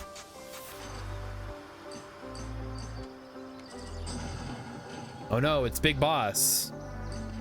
He has psychic powers, or he's like a metal bender or something. Oh, I guess he's a firebender now. Loot box. What are you even winning? All right, well anyway, so that's what I was talking about. Like, it's super advanced for being a slot machine. And that's from how long ago? That's from 4 years ago. Been a while. All right, well actually that's a good stopping point because it's 8:55. So thanks everybody for coming out and watching Kerbals. We'll be back next Friday with more Kerbals. Otherwise, if you're here for regular streams, Monday we'll be back with some more Stationeers, although we may be switching over to a different game starting Monday because I'm running out of stuff, and I think there's the big map refactor coming soon that is going to change the map, so we'll have to start a new game basically. So we may be holding off on more Stationeers. Anyway, I'll think about it over the weekend. We'll talk about it tomorrow. Other than that, everybody have a wonderful weekend. If you're joining us for gaming tomorrow, I'll let everybody know on the Discord. That's gonna happen around 1 o'clock Central or earlier. Whenever anyone's around, just ping the gaming Discord, the gaming channel, and I'll be around. I'll probably be playing all morning anyway, and we'll get you in there.